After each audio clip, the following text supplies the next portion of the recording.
countdown from 10. 5. Attack of the Aussies. Counting down from 5 or from 10? 5. All right, ladies and gentlemen, we have the Aussie Mortal Kombat people in the house, and filled in for Joe is TabMilk99. Give me that countdown, bud. All right, in 5, 4, 3, 2, 1, hit it.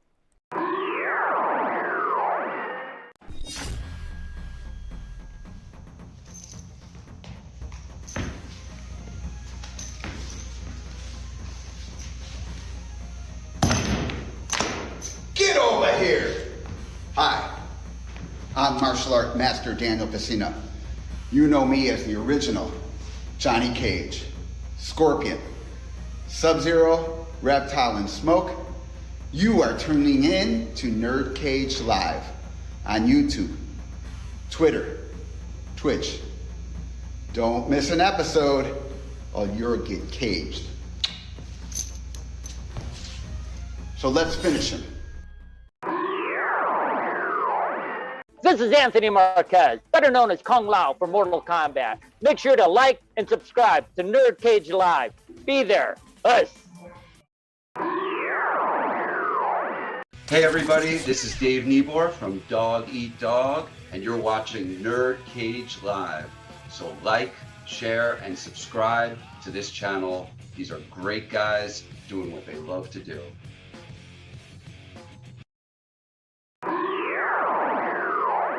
Hi, I'm Leah Montalongo, the OG Sindel. Please like, subscribe to NerdCage Live. This is Ernie C. from Body Count. You're tuned into NerdCage. Can you like and subscribe?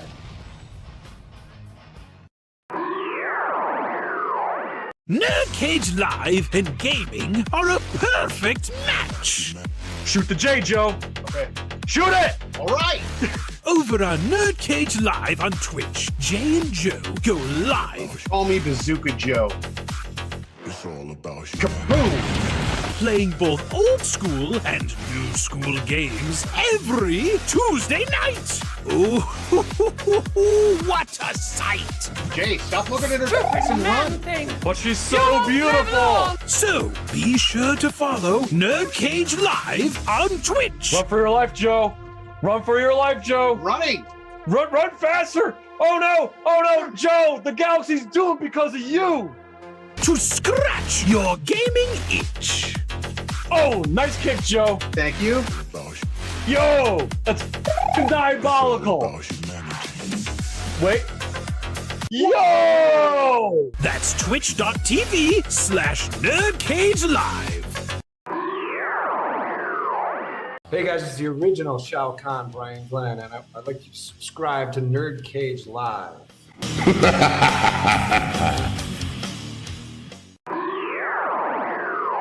Hey, what's up, everyone? This is Doc Coyle, the man from Bad Wolves and God Forbid. I wanted to let you know right now, please subscribe to NerdCage Live. Greetings, imagination connoisseurs. This is Robert Meyer Burnett, and I'm telling you to go get in the cage, the NerdCage Live, and you watch, you like, you subscribe. And you come back and you hear some cogent discourse about all things nerdy. NerdCage Live, do it. Hi, my name is Kev Bayliss, designer or redesigner of Donkey Kong, designer of Diddy Kong, Jago, Enderkurken, and Whizpig. You can't beat me! But what you want to do is subscribe to NerdCage, the YouTube channel. Just go there, subscribe, because you know it makes sense. And that's that.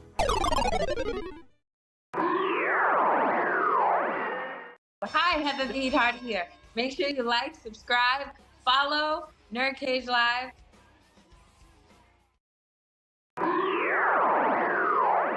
It has begun. If what you say is true, the Shaolin And the NerdCage could be dangerous.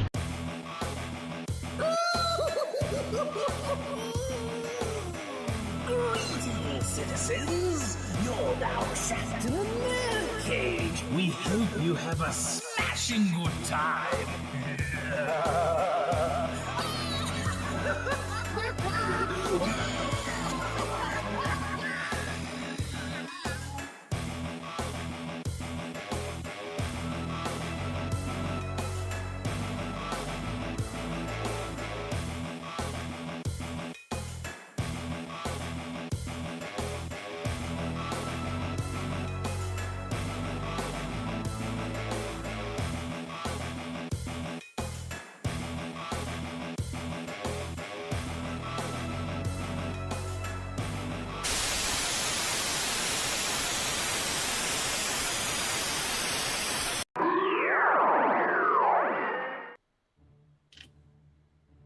You're now about to witness the strength of Geek Now to Lone Welcome. That's right, once again, you are trapped in Nerd Cage Live. This channel is a celebration of all things pop culture, including Mortal Kombat. So, if you are new to the channel, please hit that like button and subscribe, share with everybody you know. Helps us more than you know.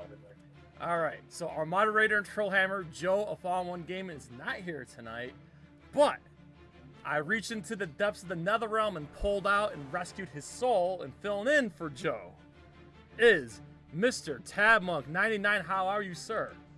Hey, what's going on, guys? This is TabMonk99. Jake, thanks for having me here. Glad to fill in for Joe from FallenOne Gaming. Absolutely. And do me a favor, introduce our guest.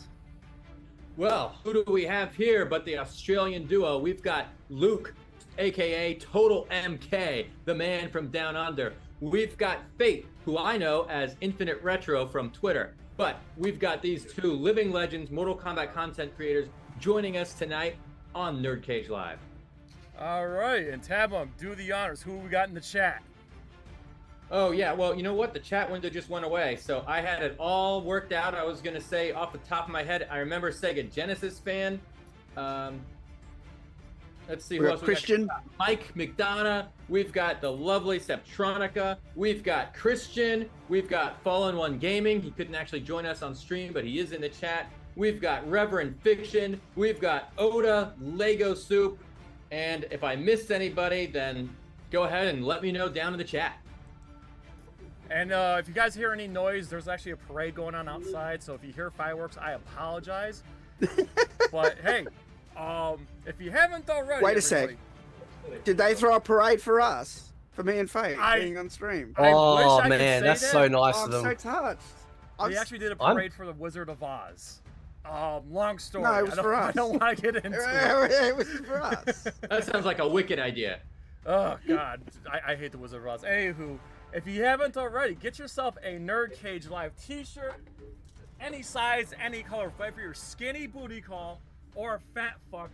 Big or small, we love them all. The link to our TeePublic's in the description of this video and every live stream across the vast lands of social media. In celebration of the Mortal Kombat Legacy Collection, we have Mortal Kombat t-shirts. Ooh. Yes, we do. MK1 Fatality. That's my favorite one. I've got that one. MK2 Fatality. Oh, I need that one next. MK3 Fatality. And in celebration of Resident Evil 9 being announced today, get your Resident Evil shirt. Don't tell the RZA about this one.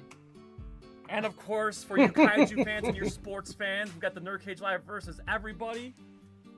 The N64 logo.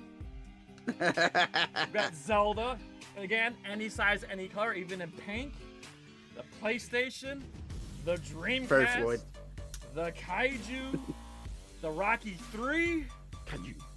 The Marvel. Whoops. I got caught in here. The Marvel links.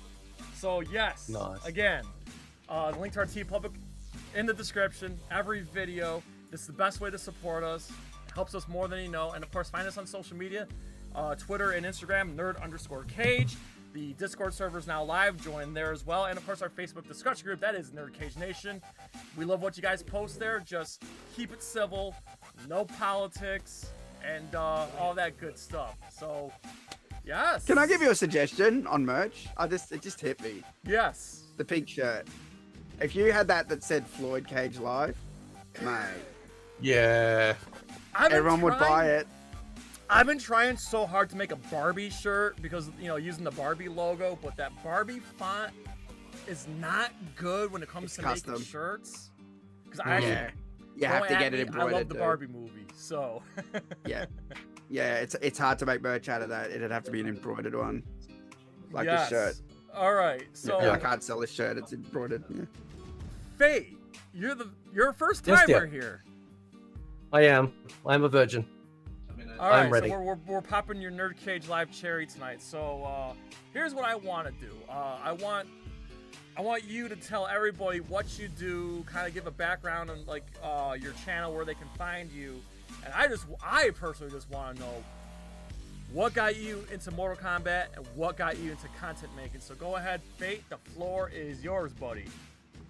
Oh, okay. All right. So, yeah, I'm F.A.T.E, fight all thy enemies. I've been doing stuff on YouTube for a very long time. That's how Luke and I know each other. We're TotalMK. Oh God, what got me into Mortal Kombat? I think I was coming home one day on our bikes from school, and there was a pool shop.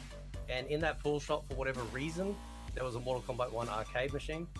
And I went in there, and I was just like, man, this is crazy. And it wasn't long after that I found out that they were bringing the home versions to like the Sega Mega Drive that we call it here, the proper name for the Sega Mega Drive, not Genesis. Yeah, I gotta throw that out there. And then you know, I just played that every day. Like it was just, it was the ninjas, it was the story. I don't know what it about. I'm big into like Asian mythology. I grew up watching ninja movies, all the American ninjas. Everything was Shu Kazagi. Just anything that was ninja related, you know, just got me hooked.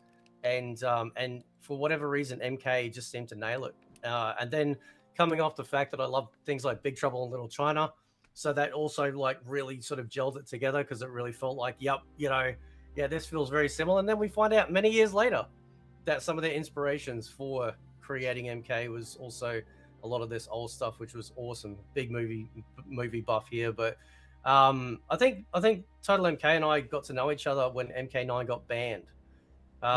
Yes, because when MK9 got announced, like my reaction was probably on par with what, you know, I was when they announced the Legacy Collection. It was just this. It was like heaven opened up and Jesus came down and said, "Here you go. You've suffered long enough. You've suffered the 3D era. Here is greatness." You know, and then it got banned, and I'm just like, "Fuck you." So you know, I just went crazy. Right, I was ringing the government. TotalMK was ringing the government. We were. You know, they knew our names. That's how often we were annoying them. Ronald McDonald. And then Donald McDonald. Sorry. Yeah, that's right, Donald McDonald. Yeah, and they're like, "Oh, if you import this game, you know, you're gonna have to pay a fine of like 10 grand," and I probably owe 30 grand if you can figure out how many I got in here. All the creators over there: Ed Boon, John Tobias, Sal DeVita, Terry Hoskins. But seeing John Tobias and his passion for Mortal Kombat, man, and just the way you can listen to his stories all day long. I could listen to that guy talk about Mortal Kombat forever. Has he still got? He's still got the passion, right? Like he's still passionate. I wanted to be at that. By the way, I tried to go to that. You have no idea. I investigated all the airfares and everything. It was just not possible. Sorry. Go ahead. Yeah. So is he still passionate? Like he can still hear it? How passionate he is with? Oh yeah, 100%. He was telling us all kinds of stories. The one that stands out the most vividly in my mind was the one he was talking about. The sculptor of Goro, Kurt Chiarelli, a friend of his, and how he got him into doing that for Mortal Kombat, just because, oh yeah, I know a guy who can sculpt figurines like that and do the stop motion and everything. So it was really cool to hear the background behind that. That's awesome. Oh, love it. Yeah. So yeah, I think I'm bald. In case anyone didn't notice, you know, that's probably my highlight. Like the Vizio, Braca. Just listen, man. I call TotalMK the Australian Shang Tsung, right? And for the longest time, I get people go, "Has anyone ever said that you remind me of Kano?" And it's like, nah, I've never heard that one, ever. You're like, you know, but yeah, it's cool. I love it. Also, just wanted to shout out, we got a super chat from Lynx. Thanks for sending the $2 Canadian super chat. Definitely appreciate it. She says, F.A.T.E and MK is such a fire duo. So thank you very much for the kind words for everybody, and thank you for the super chat. It's true. You guys are a fire duo. F.A.T.E, if you remind people of Kano, can you just give everybody your best "Hello, baby, did you miss me"? Hello, baby. Did you miss me? You got to do the laugh first. No, I didn't do it right. It's hello, baby. Did you miss me? Ooh, now look at this. You know what's so funny. Sorry, I'm gonna interject. Right now, the MK 2021 movie was an absolute pile of shit. Shut up, TotalMK. I don't want to hear it. I know you've got a little, you know, you love that shit, right? You just sit there, and be quiet. I I said shave it's your good. head. I didn't say it was great. The best thing about that movie was Kano. Kano in that movie was fucking Australian, right? So when I think it was Liu Kang or Kung Lao comes up and put his hands on his shoulder, like he's kind of like, he's like, it's kind of like talking to him, and he's like, the fuck, that is Australian. That is fucking Australian right there, dude. That is 100% an Australian thing. He's like, what the fuck? Josh Lawson stole the show for sure. He really did. Oh, amazing. I almost had a chance to interview him, but it just came up at the last minute. I couldn't do it, but he was here. Every Kano has been amazing. Like even in like MK Legacy, like every Kano we've ever gotten has been terrific. Rich Divisio is awesome. He's yeah, pretty much a friend at this stage. Like I've spoken to him personally, and during lockdown we were talking on live stream. You remember that time? Like I think you sent me the link to the video later. He's just a really kind dude, and he's just really great. He is fantastic. But Luke, you're a great guy too. In fact, last time you were on this show, I was watching it with my girlfriend back here in her apartment in Queens, and she was going through surgery, and you told her like good luck with the surgery. So she actually is right here next to me now, and she wanted to say something.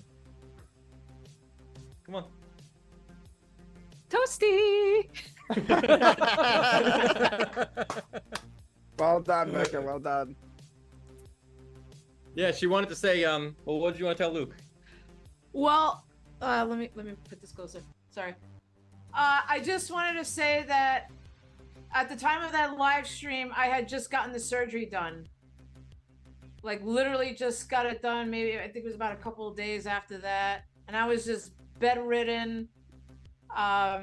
The nerve block was still in effect. It didn't even wear off yet.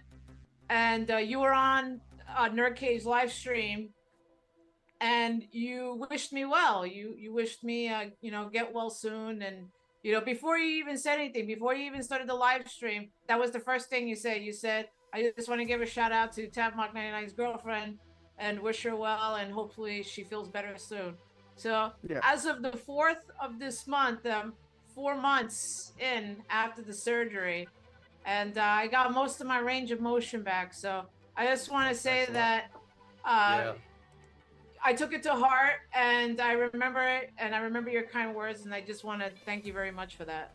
Well, thank you. I mean, I know we'd never met before or anything, but it was just the right thing to do, right? Like, you're going through something hard. Tavmok's a friend of mine, even if that wasn't in play, like, it's just nice to wish people well when they're going through something as scary as like surgery. So I'm glad it all worked out, and hopefully we get to meet face to face one day, maybe when we do the Mortal Kombat Chicago tour redux. Definitely, we will definitely meet. I mean, and us MK fans, it's bound to happen with all these conventions and stuff going on. So hopefully we can all make it happen soon. And also, Tavmok's girlfriend, I just want to say, like, I'm heartbroken over the Knicks. Oh yeah. We were all like, yeah. I think if there's any diehard basketball fans, diehard Knicks fans, that hurt a lot, and I really hope I hope OKC wins the finals. Just saying. Well, they lost by 1 yesterday in game 1. And it's just funny because I had like friends from, I even have like other people, like other like friends from Australia, like texting me saying, "Oh, I'm so sorry about your Knicks." I'm just like, yeah. It's just fucking wild, man. Did I tell you guys the story? What happened when I was in LA? Nah. No, tell us. So in 2010, when Mortal Kombat 9 was announced, I was there, right? It was me and Chris. We were like the only 2 fans in the world, I believe, that were there. Yeah, and you rolled Everyone the else dice was just too. You didn't because we didn't even know that it was going to get like at E3 and stuff. Yeah, I looked at everything like I do. I'm very over analytical, and I'm like, if they were going to drop it, it'd be now. And so I risked it. I thought, okay, if they don't announce Rest it, in who cares? peace, We'll go and E3, have a by the good way. time anyway. Yeah, it was good. Rip Anyway, I did the whole thing. I did the whole event, blah, blah, blah, you know. And then I went back to my hotel room on the last day. I got Pizza Hut because I love American breadsticks from Pizza Hut. I love them. And I had that. I fell asleep. Now, when I walked out of the convention center, there was something going on. I just thought it was E3. There were helicopters in the air. There were police on horseback. There was all sorts of, I don't know, cops, like having meetings in circles. I'm like, seems a bit too much for E3 because, as you know, the Staples Center is next to the convention hall, Tamok, you know, because you've been there so many times. And then, yeah, I went home, like I said, I ate and fell asleep. Woke up the next day and there was a riot because the Lakers had won, and they hadn't won in, I don't know, like 30 years or so, something crazy, right? And so in LA, there was this massive riot, and they went down the street and they were smashing cars and lighting things on fire, and they evacuated my hotel. Like, they literally evacuated my hotel. God. There were 4 fire engines at the front of my hotel, and I was asleep, dead to the world inside, and they were probably banging on my door like, wake up, wake up. And I was just so tired that I didn't even hear them. And I saw this video the next day, like, what the hell? And I had people like running out of my like building, like Maybe fire it's a alarms total going MK off. to sleep through World War III. There could have been an That's what happened to me, outworld yeah. invasion. The outworld portal could have opened up over LA, and you probably still would have slept through it. If you search on YouTube like Lakers win 2010 riot, you'll see like there's a video. It's something revelers or something, and Wait, it's just can got you people imagine, Jay? going down Can the you street like shaking cars, like just going. Shao Kahn mental. invades Earthrealm. A few souls are spared because they're worthy. One was spared because he was sleeping through the whole thing. Hey man, I just had Pizza Hut and it was good. It was. It's almost like That was a 28 date days later, but the Mortal Kombat version. Total Yeah. MK's in a coma, wakes up and realizes that the Earthrealm invasion happened. You know what the worst thing that would be if you woke up and the Earthrealm had been invaded? You couldn't get any more Pizza Hut. Like you couldn't get any breadsticks because Khan would have taken the souls of the workers. So. Can That you would be imagine that bad. scenario, like at war, like a person sleeps through like the MK invasion just to wake up finding you're the last man on Earth and you're like Earth's last hope to defeat. It's Shao like if Kahn. you've seen Zombieland, the funniest joke is where he's always trying to find a Twinkie. Yep. Woody Harrelson. Yep. It's my the end God. of the world. Damn fireworks! Oh my god! It's like they're bringing it like right outside my goddamn door. Sorry. I told you, it's for us. Yeah. Well, if Luke was right there right now, he'd be sleeping through them. Yeah. If I'd just done E3, yes. It's very tough. I just did Japan, and Japan is just walk everywhere, just walk everywhere. No seats, no time for resting. I'm like, my God. Actually, I'd like to switch Total MK, topics you just now. I know you just got back from Japan, so I got to ask you. Now I know Mortal Kombat's always is like huge, like worldwide, but like, did you get a sense, like, what was your sense of like Mortal Kombat's presence in Japan? Non-existent. Really? Yep. So, last time I was in Japan, in Akihabara, I saw MK1 for sale. And it raised a few questions, because Mortal Kombat's actually banned in Japan. I don't know if you know this. Oh, So, no, see, I thought they had like the colored blood. Like I remember like Mortal Kombat 2 had like the green blood or something. They do, but as the games got worse, it then went over the line. It was okay on Super Nintendo. It was sort of like, you know, sprite violence, wasn't sort of detailed. But when it went into 3D era and stuff, MK4 became too violent, and it's banned in Japan because Japan has a law on disemboweling and decapitating. And if you do that, your game's banned. And this goes back to an event that happened. Some kid went crazy, some school kid in Japan, and he did that to some students. And so they took action because of that. And any game that had that is immediately banned in Japan. And that's why I had questions. how is this game able to be sold? I saw it on the shelf with a price tag on it. I don't know how they got around that. So I saw that for sale, and I saw MK2 for sale. And that's the only time I've seen Mortal Kombat in Japan. It wasn't a second-hand shop, was it? What platform was well, Mortal that's what I was Kombat 2 on? wondering. It's a bit hard to tell in Japan because there's a lot of shops that sell secondhand or used. You know what I mean? It's a bit hard to tell. This time, the only Mortal Kombat thing, I actively tried to find it. I was going to get one for you, Tabmark, too, if I could find it. I was trying to find the Mortal Kombat movie in Japan. I've always wanted that DVD. As you know, I had the MK DVD section on TotalMK. I've never really gone after the DVDs, but I thought if I'm here in Japan, I might as well try get the 95 movie. I specifically wanted the 95 one, right? No one had it. I found one Ultra HD of the 2021 movie, F.A.T.'s favorite film, in Japan. That's the only one I could find, unfortunately. So, other than that, though, I've never seen Mortal Kombat anywhere over there, unfortunately. It's funny though. One of my subscribers lives in Japan, and he's a great guy. If you're watching, shout out to Terry. And yeah, he's talked about how he loves my videos, and and he actually likes Mortal Kombat, and he lives in Japan, so it's very rare to have that. He used to be in my streams, and he would say, like, he would give me like the what it meant. So, for example, you remember in MKX, you remember when Scorpion's talking to Takeda, and he says, "Oh, you're a Tujin. I'm very proud or impressed," or something. And he told me, yeah, Tujin means intermediate level in Japanese. Like, he knew all of these. So there's heaps of Japanese wording or icons in Mortal Kombat, and he's always told me what they mean. Like, he's been in there and translated. It's been wild. And obviously we had Harakiri, which, Harakiri. You had Damashi. Yeah. That's Japanese. Tommy Dogu. I always feel like Harakiris need to come back. We'll definitely discuss that later. Okay. Here's what I want to do. Something I like doing with the MK people, and of course F.A.T.E being a first timer here. I want to go around in the circle. We'll start with F.A.T.E.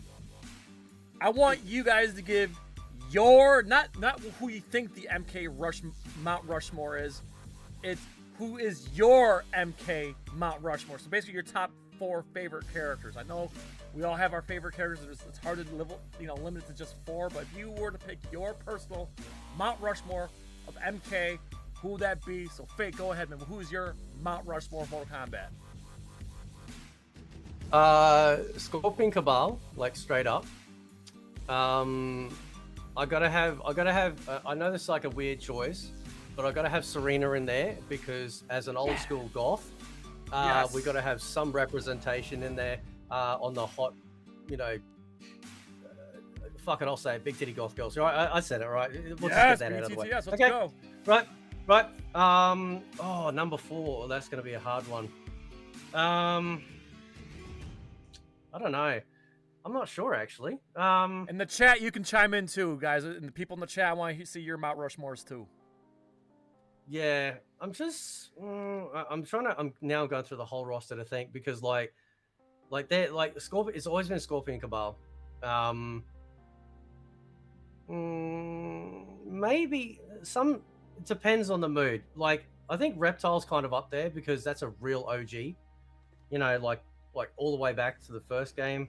I don't know.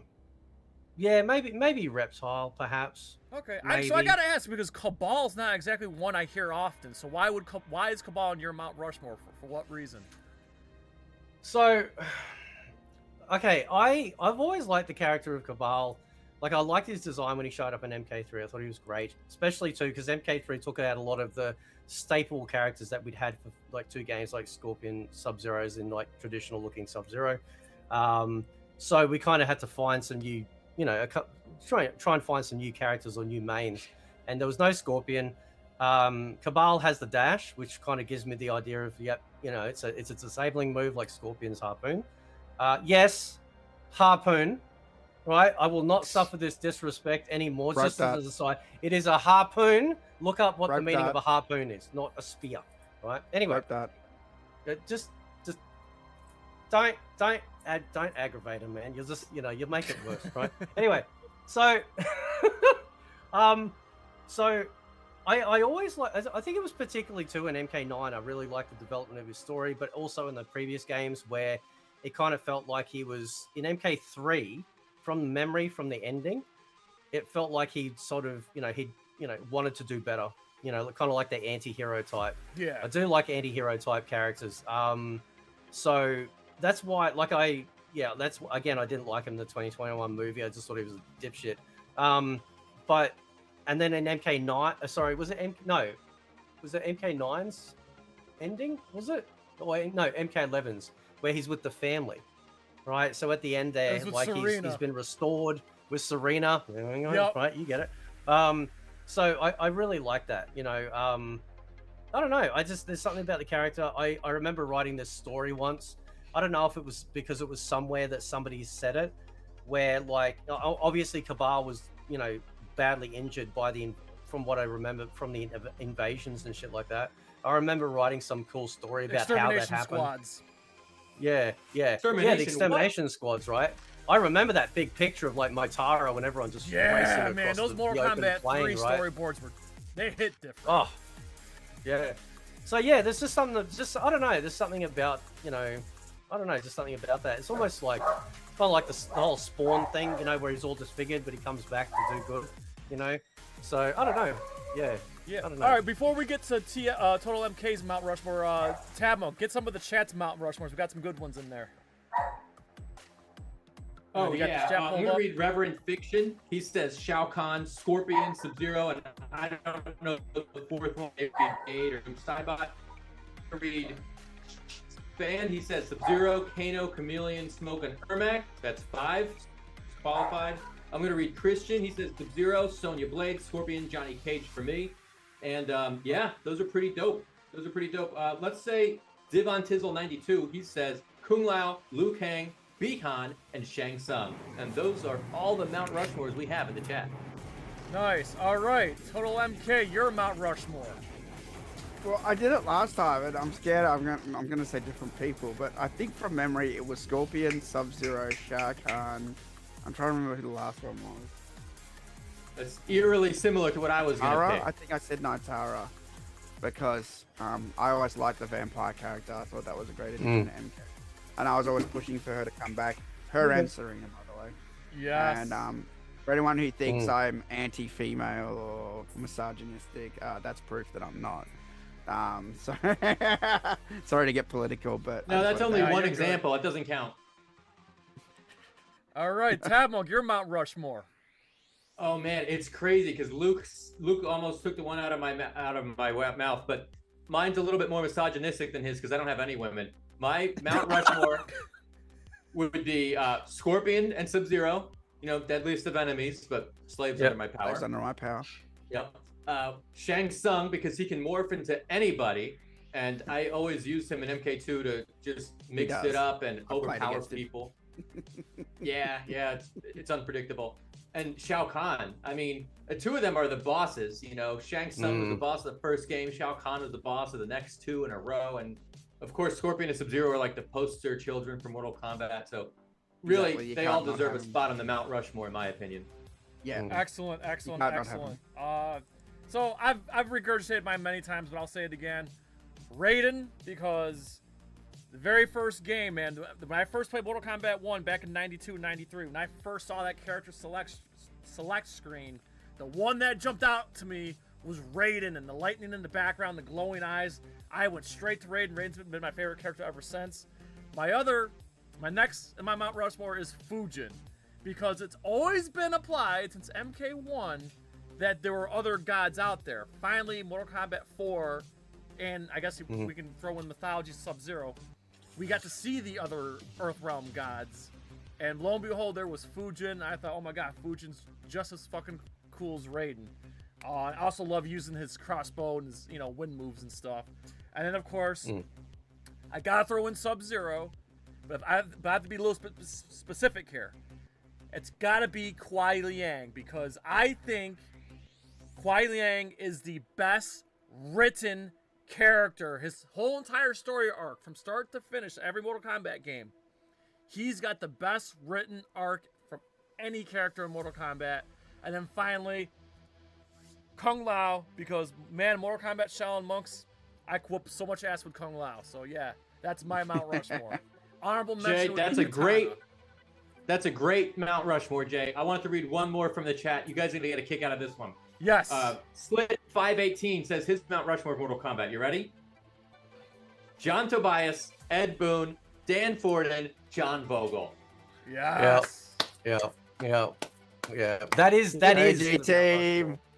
That is the Mount Rushmore. That's Hey, a guys, good. That's a good. shout out I to feel him. like John Vogel's the unsung go on hero my of Mortal channel. Kombat. Yeah.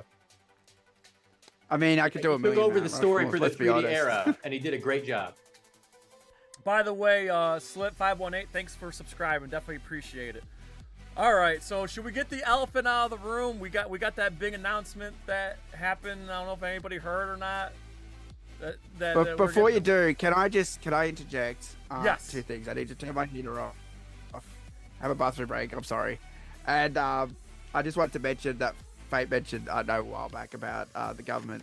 I actually found a letter when Mortal Kombat 9 was banned in Australia that I was going to send, because I found out you could get around a ban in Australia if you get special permission from someone. So let's say a knife is banned or Mortal Kombat's banned. If you get signed off permission to have it, like that you're using it for work or research or criticism or something, you can get around a ban. I found that letter recently, a couple of months ago, and I was laughing my ass off. I totally forgot about it, and I found it going, I need Mortal Kombat because I'm a promoter of the game, and it's what I do. And like, it's fucking terrible. I was reading it and laughing. I forgot about this shit. That just goes to show I would have done anything to get that game. Anything. Yeah. Remember, boys and girls, I'll be right back. Desperate times call for desperate measures. Can I ask you a question, Jay? Yeah, ask away. Because like as a Kung Lao favorite of yours, I cannot stand what they have done to Kung Lao. Like I grew up reading both in the comics and the games that Kung Lao was this very stoic, quiet, very dedicated monk character that always had the shadow, kind of like Aragorn always had the, like the, what do you call it? The like the Isildur curse. He's like, oh, what if I'm gonna fail like my ancestor, just like Kung Lao was. Yeah. So I'm sorry. So I missed half of that. So the last thing I heard you say was that he was trying to prove himself to his ancestor. What was after that? I would say just leave it there, Fate. Honestly, I would just leave it right there. Just call it quits, man. True. Yeah. Okay. All right. They took him. I'll just say this: they took him in a different direction, but he prefers the original. Okay, so my thing is, I agree. I'm glad you said this. I feel like it was Mortal Kombat 11 that ruined Kung Lao for me. I thought he was all right in 9, and I'm not gonna really count X because he was a Revenant, but like, I don't know. There was something about his portrayal in 11 that bothered me. I don't know. I just felt like they kind of made him annoying and kind of a prick. Yeah. And I didn't really like that. I really think, honest to God, Shaolin Monks is the game that did him justice, honestly. And that's probably my all-time favorite portrayal. Actually, I have two favorite portrayals, actually. This is gonna be okay. Obviously, Anthony Marquez is the GOAT, but I really, like I said, I love how he was, like what we were just talking about earlier. I like how he was in Shaolin Monks because he was trying to prove himself worthy, like a worthy warrior, and so on and so forth. I also really liked him in MK Deadly Alliance because Liu Kang is dead, so who the fuck's gonna step up now? And he acquired a new move that Boraicho taught him. So I really liked how he was portrayed in Deadly Alliance. Did you like what's his name? I can't think of his name right now. Mark Dacascos' rendition of him in yes, Legacy Season 2. I thought he was perfect. Yes. I actually thought that was that was incredible. I like the Conquest version, obviously younger version, but a different version. But yeah, I really like Mark's Kung Lao. I liked it too. My only thing was they did make him. I mean, he was old at the time, but that didn't bother me too much. I kind of wish they portrayed him a little younger, but that's okay. I thought Kung Lao's the way he was depicted in MK Legacy was great, but on the other hand, Liu Kang's depiction was so opposite of how it should have been that you didn't really have the chemistry between Liu Kang and Kung Lao that I would have liked to have seen. Yeah. Yeah. And shout out to Pablo Montalban. He was in the MK Conquest. I mean, I know it's supposed to be the Great Kung Lao, but he did don the hat in the very first episode and whatnot. I actually like his portrayal. I was watching it on the plane, actually. Oh, nice. Oh, dude. I was watching episodes of Mortal Kombat Conquest. Oh, yeah, I love it. I was watching it on my phone. I've got the episodes on my phone. Still holds up. And, yeah, I was just rewatching it. I really like the show a lot. And hell, even like in the show a MK lot, too. 2021, it's just they killed him off quickly, but I thought that portrayal was perfect as well, honestly. Yeah. Well, maybe one day I found that Aja letter. and Zero will become canon. This is the letter. Nice. Yeah, so it was like, you had to, like I said, you have to have a reason, and the reason was either artistic, educational, cultural, and then you had to say other stuff. So I came up with a reason in each of those categories that I should have Mortal Kombat 9 in Australia. I should be given permission to have a banned game. That's what this letter was, but I never sent it, and it's just hilarious. Damn, that must have been you look back now and you kind of cringe, don't you? It's cringe, but like a lot of people, I'm just gonna float my boat. A lot of people don't realize, for people like me and Tabmock, we have really deep connection to Mortal Kombat. I'm not saying you guys don't either, but I think for us it's really deep. We love the details, right? And I knew this game was going to be banned in Australia in 2004. If you believe that, I could see where Mortal Kombat was heading. I was following the breadcrumbs like I always do. That's how I knew MK was going to be at E3. And I could see the fatalities getting bigger and bigger and bigger. And I'm like, they're just going to keep pushing it. And then one day Australia's going to go, yeah, you can't have it. You know what I mean? And I knew this in 2004. I've got the letter. I sent it to the Prime Minister of Australia saying, we have an R rating already on movies. Why don't we have it on video games? It's stupid. You know what I mean? And they sent me a bit of fluff back saying, well, you know, there's nothing we can do. It's just the MA rating. And from then on, I was pushing the R rating. So any con I went to, they had a sign up. They had a booth. I've got the magnets even on my fridge for the R rating magnets. I signed all the petitions. I did everything I could to get that R rating here. You know what I mean? And because of that, that's how we got MK in Australia eventually. A lot of people don't realise I did some of the groundwork on that by even just sending a letter to the Prime Minister. And Philip Ruddock, at the time, who was the Attorney General, they replied to me, you know? Wow. So... I wanted to share my own don't story. Realize that stuff that I do. They just think I'm some hack on YouTube that complains about woke shit all the time. But they don't realize the stuff that I was doing in 2004 or 99 or, you know...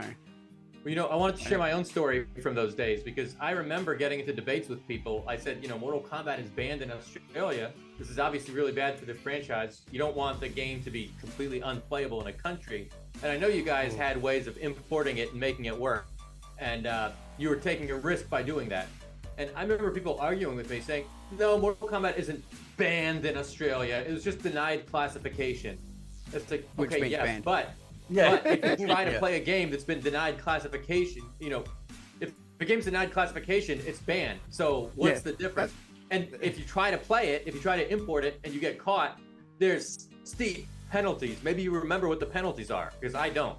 So it was weird. At the time, as F.A.T.E said, they threatened us. They threatened everybody who bring Mortal Kombat in. They've never done that before for a game. It was really weird. They were like, if you bring MK in, we're going to fine you $10,000. That was the threat, no joke.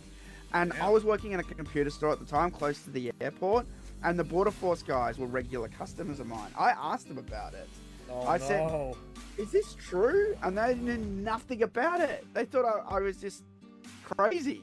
I'm like, is this true that you guys are searching bags for Mortal Kombat? You got to find people. And they're like, I haven't heard anything about that. And, you know, people at the time were offering to send me tournament editions and collectors. My community was really strong at the time. They wanted me to have the game. And I didn't want anyone to send me the game and then it gets taken away. So I said, no, don't anybody send me anything. Even though I really appreciate those people that offered me that stuff. You know, but it just turned out it was all hot air. It was all bullshit because everyone just imported it and nothing happened anyway. Look, I got a 2 of the collector's edition. One's right there, and the other one my cousin bought back when he went to Colorado. I said, just take the game out. The Australian government, if you're watching, find TotalMK and fine him 10,000 Australian dollars. They can't now. It's classified now. Tell Question. dang it. F.A.T.E, TotalMK. Question for you guys though.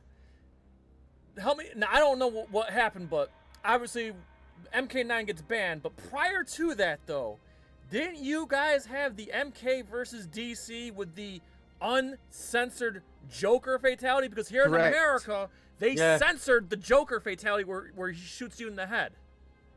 I know why, because in America, the game wasn't mature, because mature in America covers 17 more hardcore content. Yeah. It was PG-13, I believe, right? In America. And the gunshot to the head is not within the realm of acceptance in America for PG-13. It would have to go to M if they did that. If they made one change, that would get it in. But for us, we have 2 ratings around M. We have an M strict, which is MA 15+, and then we have a recommended M, which I believe what the game was that. Both of them mean you have to be like 15 to see that sort of content, whereas yours was PG-13. It was up for 13-year-olds, so there was that's why we got away with it. Just to issue a small point of clarification, PG-13 is what we use for movies here. For video games, it's a little different. We have got T for teen, but you're right. T for teen, sorry. That's okay. You're right though, because it was aimed at 13-year-olds, and you guys had one for 15-year-olds, so you could just a little more stuff. Just a little bit more wiggle room to have a headshot. And actually, Tamok reached out to me once. But it was just so funny because it was like a last minute thing. It was like they just had the camera pan away. Tamok, help me remember, but it was like a week or two before the game even came out in America. They said, we're censoring this fatality. Yeah, but it was easy for them in 3D. All you have to do is pan the camera away. And TotalMK, thank you for the footage, because you're right. I released a video a few years ago showing regional variations and differences in Mortal Kombat in different parts of the world. And that MK versus DC footage, I got to show them side by side thanks to what you gave me. And I just got to say too, I love what the MK team did in MK9. They put that fatality in MK9 uncensored. Except it wasn't the Joker, it was like a clown. It was supposed to be like the Joker, right? They didn't have to pay for the rights. But it was like a reference to what happened in MK versus DC. Clown. That was a badass move. That was badass. I love that. Yeah. Oh, by the way, guys, with the new Superman movie coming out next month, we on NerdCage Live on Twitch, we will be playing both story modes of MK versus DC before Superman comes out on July 11th. So probably the first week of July, we're gonna play both MK and DC playthroughs of MK versus DC. Everybody's favorite. I like MK versus DC. I don't care what anybody says, but. I really do too. Someone in the chat just said it's trash, and I went, no, I couldn't help myself. Here's the thing. I really liked it at the time, DC, but it gave us birth to the story mode. That started the story mode, and it did. And HD presentation. The one thing I love about and the MK comic book was cool. The endings were cool. The graphics were the best MK had ever been up to that point. Yeah, but I will say this, guys. But I like when you get the free fall. The free fall combat was awesome. Yeah. Okay, that was cool the first time, but I'll be honest with you. You go back and you try to play MK versus DC now, the free fall is annoying. When you run through the wall and you're doing the test your might and you're doing all that stuff, it's annoying. The close-up combat, a lot of those gimmicks, they just don't hold combat. up. I don't agree, Camlock. The only one I don't like is close combat. I agree with you on that. But the other two are okay. The test your might's kind of quick, but the 3-4 one's a bit long. I agree with you. That could reduce the amount of time that you got. It's like I just want to play a regular fighting game when I play that, and all those modes they just take me. I would like to see free fall come back. They can make it better. Okay. Yeah, just tighten it up. I just want to be able to turn that off in the options. Like, Smash Brothers lets you just change so many different things with the options and customize the battles the way you want. That's the thing about Mortal Kombat. It needs to have more options. Seriously, like have more options. Let you turn things off and on. That's you don't have to act something or take it out or force it in. You know what I mean? You can have a toggle for it. And let the players customize how they want. You need to have more If I stuff recall, like that. though, Mortal Kombat 3, I'm talking vanilla Mortal Kombat 3 on Super Nintendo, if I recall, gave you options like disable block, disable run, and if you had the cheat codes, you could do like, what do you call it? The hyper cool stuff, cooler stuff, Scott stuff. Yeah, you could you could toggle and make it like customizable and shit, and I thought that was fucking great, and we haven't really got that ever since. I miss codes. I really miss codes. So there are secret codes in MK1. There's like developer codes, like that marry me message. That's an input code. Like to trigger that event, you can have any sort of input code that will trigger an event. So there's definitely codes in MK1 that people don't know about. There's probably a debug code even. Do you know what I mean? But I missed things like codes in MK. Like, it was such a big part of it.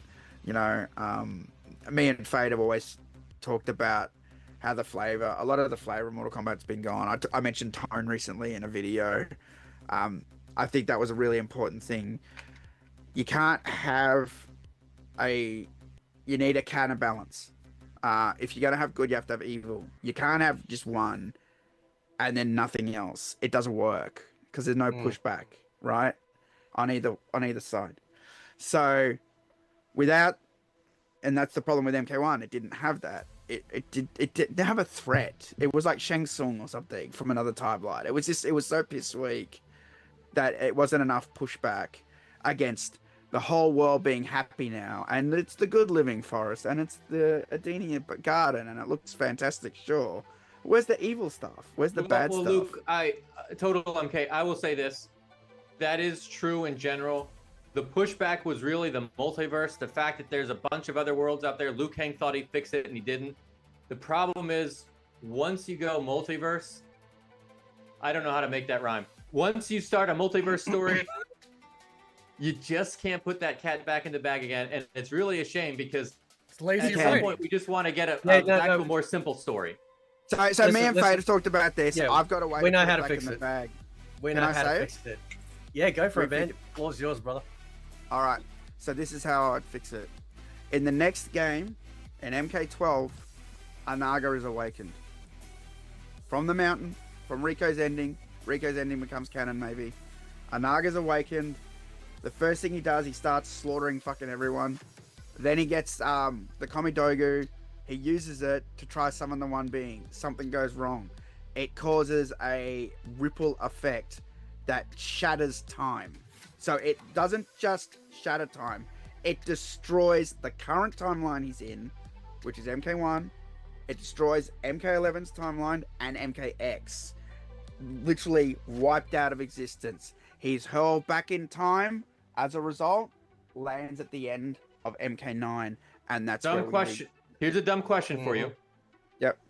They established in Mortal Kombat 11 that there's a timeline where each character wins, even the characters who weren't in Mortal Kombat 11. Doesn't that imply that there's a timeline where Onaga won? No, well, he wasn't really in 11, was he? But that's what I'm saying. Even characters who weren't in 11, like Havoc. There's a universe where Havoc defeated Kronika. So doesn't all of this imply that there's a universe where Onaga defeated Kronika? I guess so, but like I said, like this would happen, and it would erase those timelines or those possibilities from existing. So we can never ever have Sindel being fanned by Sharkheart again. We can never have stupid shit that they put in the game that was ridiculous, that wasn't within line with the characters. So we go back to the end of MK9. We find out what happened to the Revenants. We find out all that stuff, and Anaga becomes the boss, and that's how it should be. You need a boss. You need someone imposing. You need a monster. I'd probably do a slightly different take on that as well, right? So the reason why, like we were talking about the Kamidogu, one of the things I do is that, like, this is what I do, right? I would exactly what TotalMK is saying. Like, Anaga just breaks out and he is literally just fucking just absolutely curb stomping everything. Nothing can stop him. He is a complete unstoppable force. And like, it would be such a shock because the game would start off being like all peaceful. We'd have all the stupid looking characters that we got now, and he literally just destroys everything. Yes. But I would take it so that when it goes back in time, I wouldn't even go back to MK9. I would go back to the time of the formation of the Kamidogo, whenever that is. Maybe you guys can tell me. Because when it's activated, it literally is going place back to the very, like the pinpoint time when it was created, right? It was going back to its birth. And depending on when that is, I would like it to be right before we get the Great Kung Lao. Because what we should have got, instead of MK1, is what we should have got was an actual prequel series. Oh, sorry, because that's prequel what game. MK11 implied when Liu Kang won. Yep. So we get to see the birth of the Great Kung Lao. We get to see the birth of why choose just mortal men and women, you know, fighting in a simple contest. Like, why that would be the fate to decide whether or not Outworld will ever invade Earthrealm. Why that specifically, right? And we get to see other things as well. We'd also get a whole new cast. We'd also get to see, this is my personal favorite character. I've been championing for this fucking guy forever. I want Sing and Sang in a Mortal Kombat game, right? Because ever since I saw them in the comics in the 90s, I'm like, dude, this is sick. Like, imagine like these twins and they form together to create this super being to fight. That, like, doing that now would be so fucking cool, man, right? But alas, you know, it's never happened. But I would do that. I would take it all the way back, you know, so that way, like even MK9 storyline is wiped out, right? Yeah.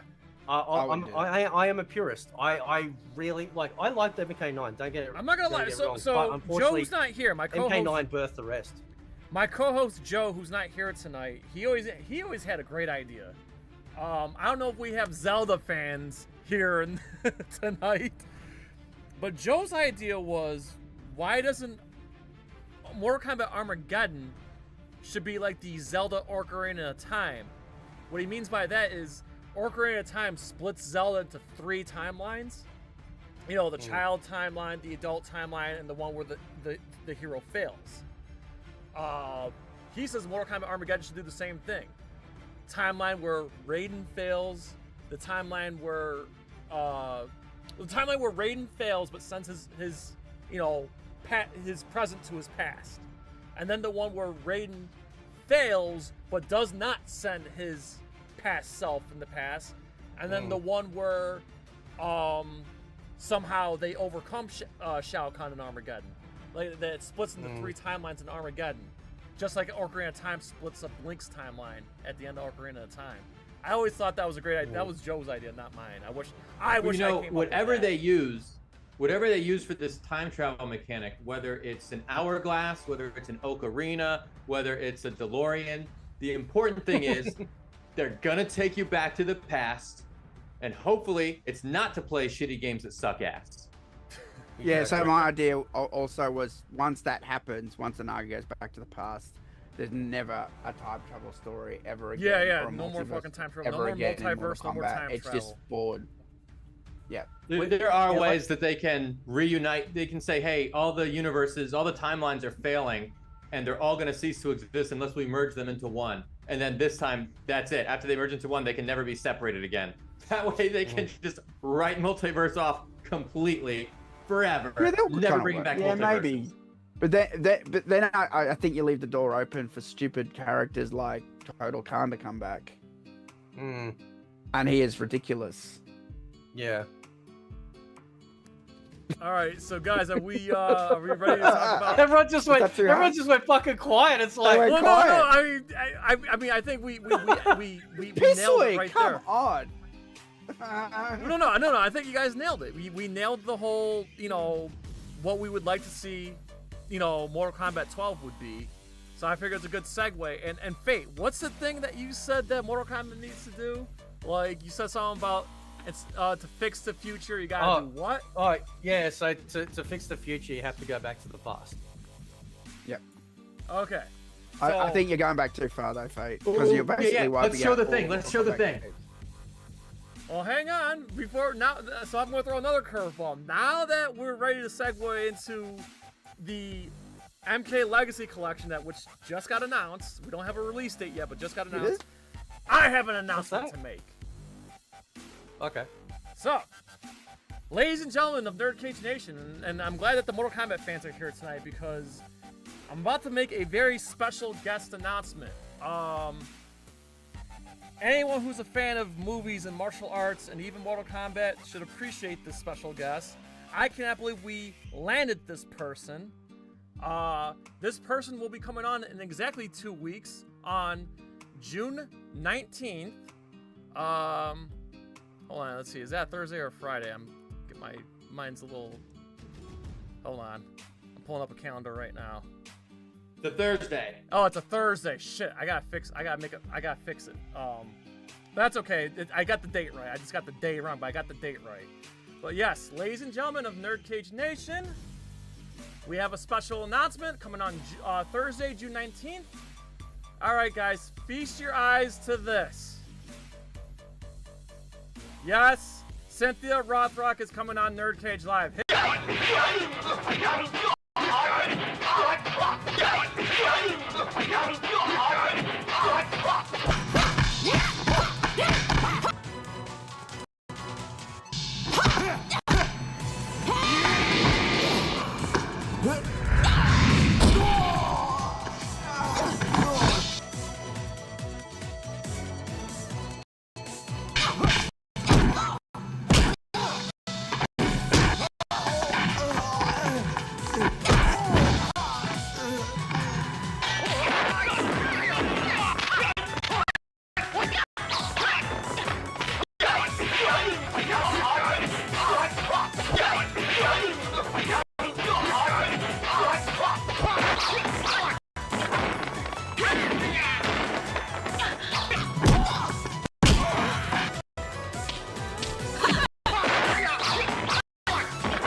Let's fight.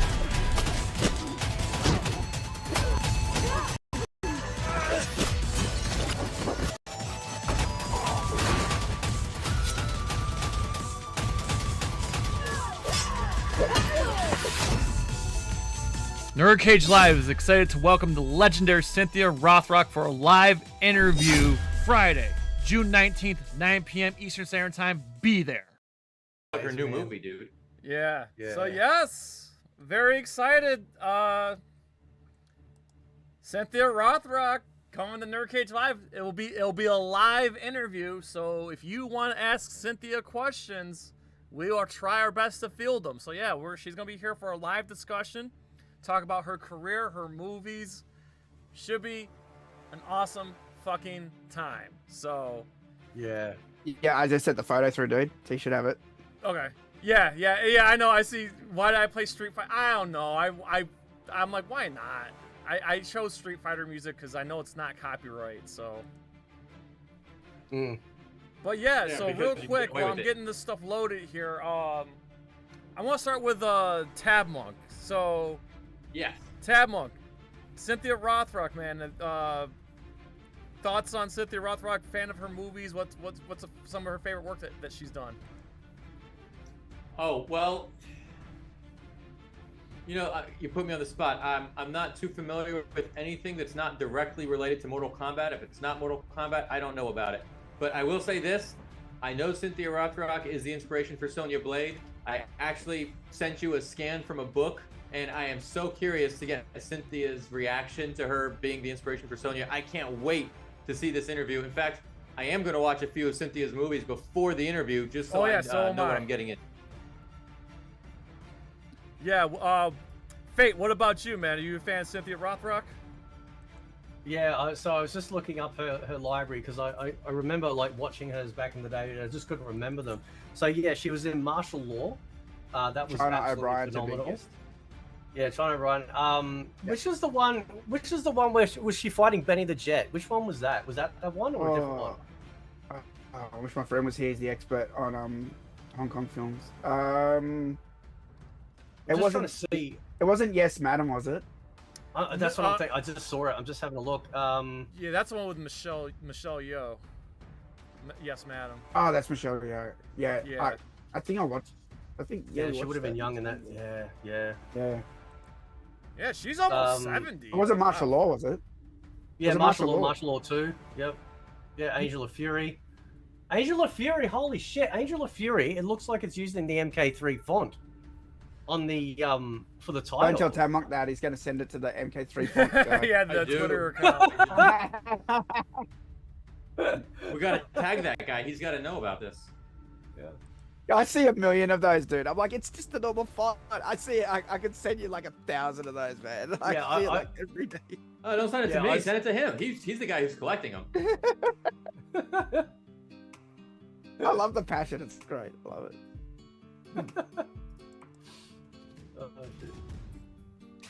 And TotalMK, you find the one with Benny I'm the pulling Jet? up the picture right now. So you met her in Australia. How did that happen?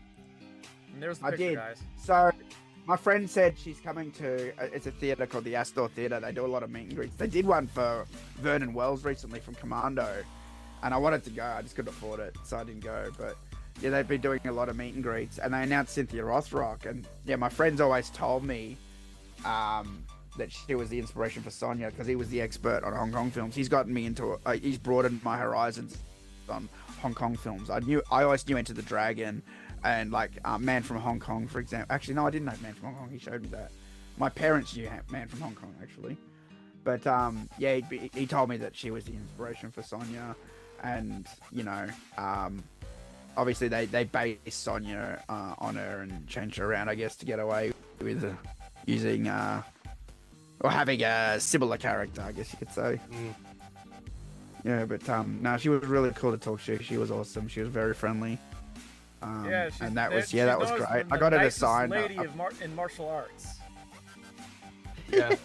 I got her to sign a picture. My friend's like, "Don't do that." And she was wearing like it was something more similar to Sonya. I think there was a bit of like a G-string showing, like I think a strap or something. And he's like, "Don't get that signed." And I'm like, "Bro, it's the closest thing to Sonya. It's nothing to do with like what she's wearing. It's because she looks like the character." Yeah. And obviously she is the inspiration, let's be honest. And so that's what I got signed.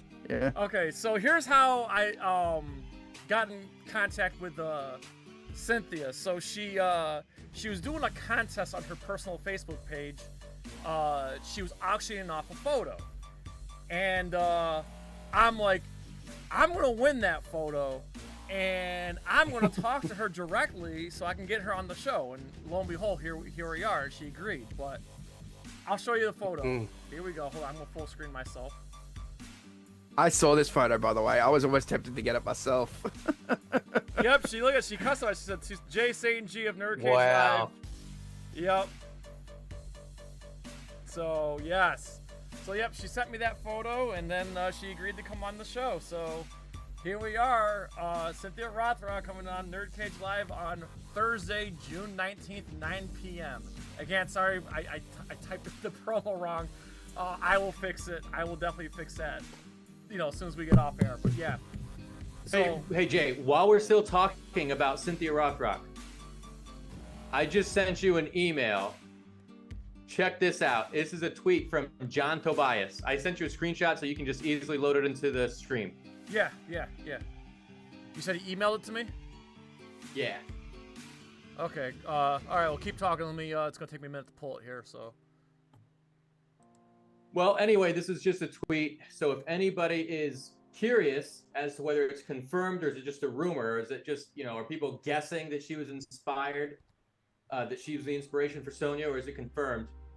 Well, it is confirmed in a very general sense. Yeah. Well, the thing is, all the Mortal Kombat characters came from Kung Fu movies. Like, Tobias loved them. You know what I mean? And something I noticed too, in one of the source codes for Mortal Kombat 2, it had some of the Resident Mortal Kombat 1 levels in it, and they were all called Kung Fu Stage 1, Kung Fu Stage 2, Kung Fu Stage 3. So I don't know how much more like clear you can be about that. I'm like, wow. Do you know what I mean? And I probably shouldn't have access to that, but I do because I'm TotalMK. But you know, you can really see that flavor. The Big Trouble in Little China characters being Raiden, the Kano being Terminator, and they talked about it, how all the characters came from those movies. You know, Sub-Zero. I've always wondered if Sub-Zero was based on Sub-Zero from the Running Man, or if it's just another character. Yeah. Because the story that Tobias, I should ask him, that they put, is that Scorpion and Sub-Zero are hunter and hunted, like being, and we know that Sub-Zero was based on the Chinese Ninja Connection book, TotalMK, group of Chinese ninjas and stuff.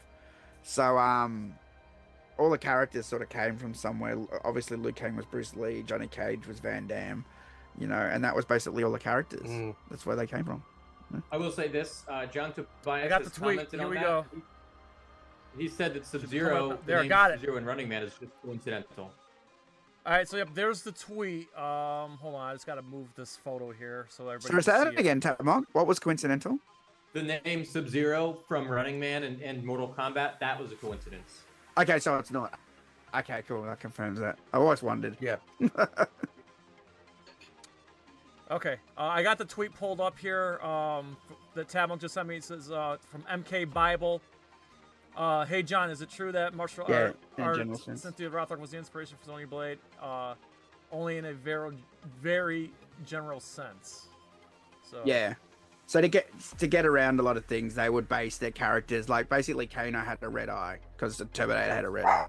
You know what I mean? Yeah. They would have like a few things to reference, obviously, or homage their source of character, you know, and make it transformative, I guess you could say. Yeah, so yeah, it all makes sense now. I mean, I'm not gonna lie to you guys, I didn't pick up on that till years later.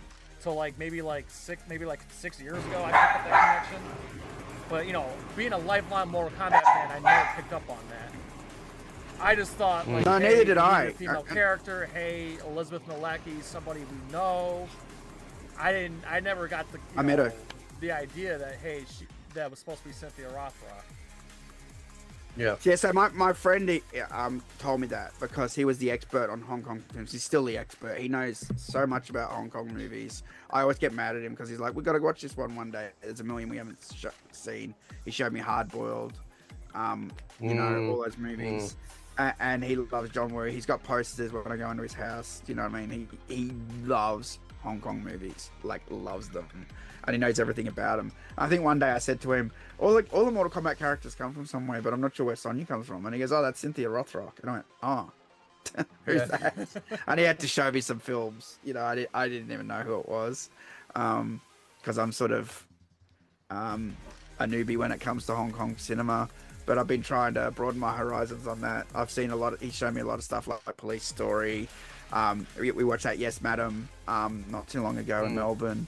And you know, I've been, you know, I love like The Man from Hong Kong. By the way, The Man from Hong Kong is the most Aussie Hong Kong film you'll ever see. It is fantastic. You know how people always go Crocodile Dundee, it's so Aussie. Watch The Man from Hong Kong. There's a fight on Ayers Rock. You can't even step foot on Ayers Rock anymore.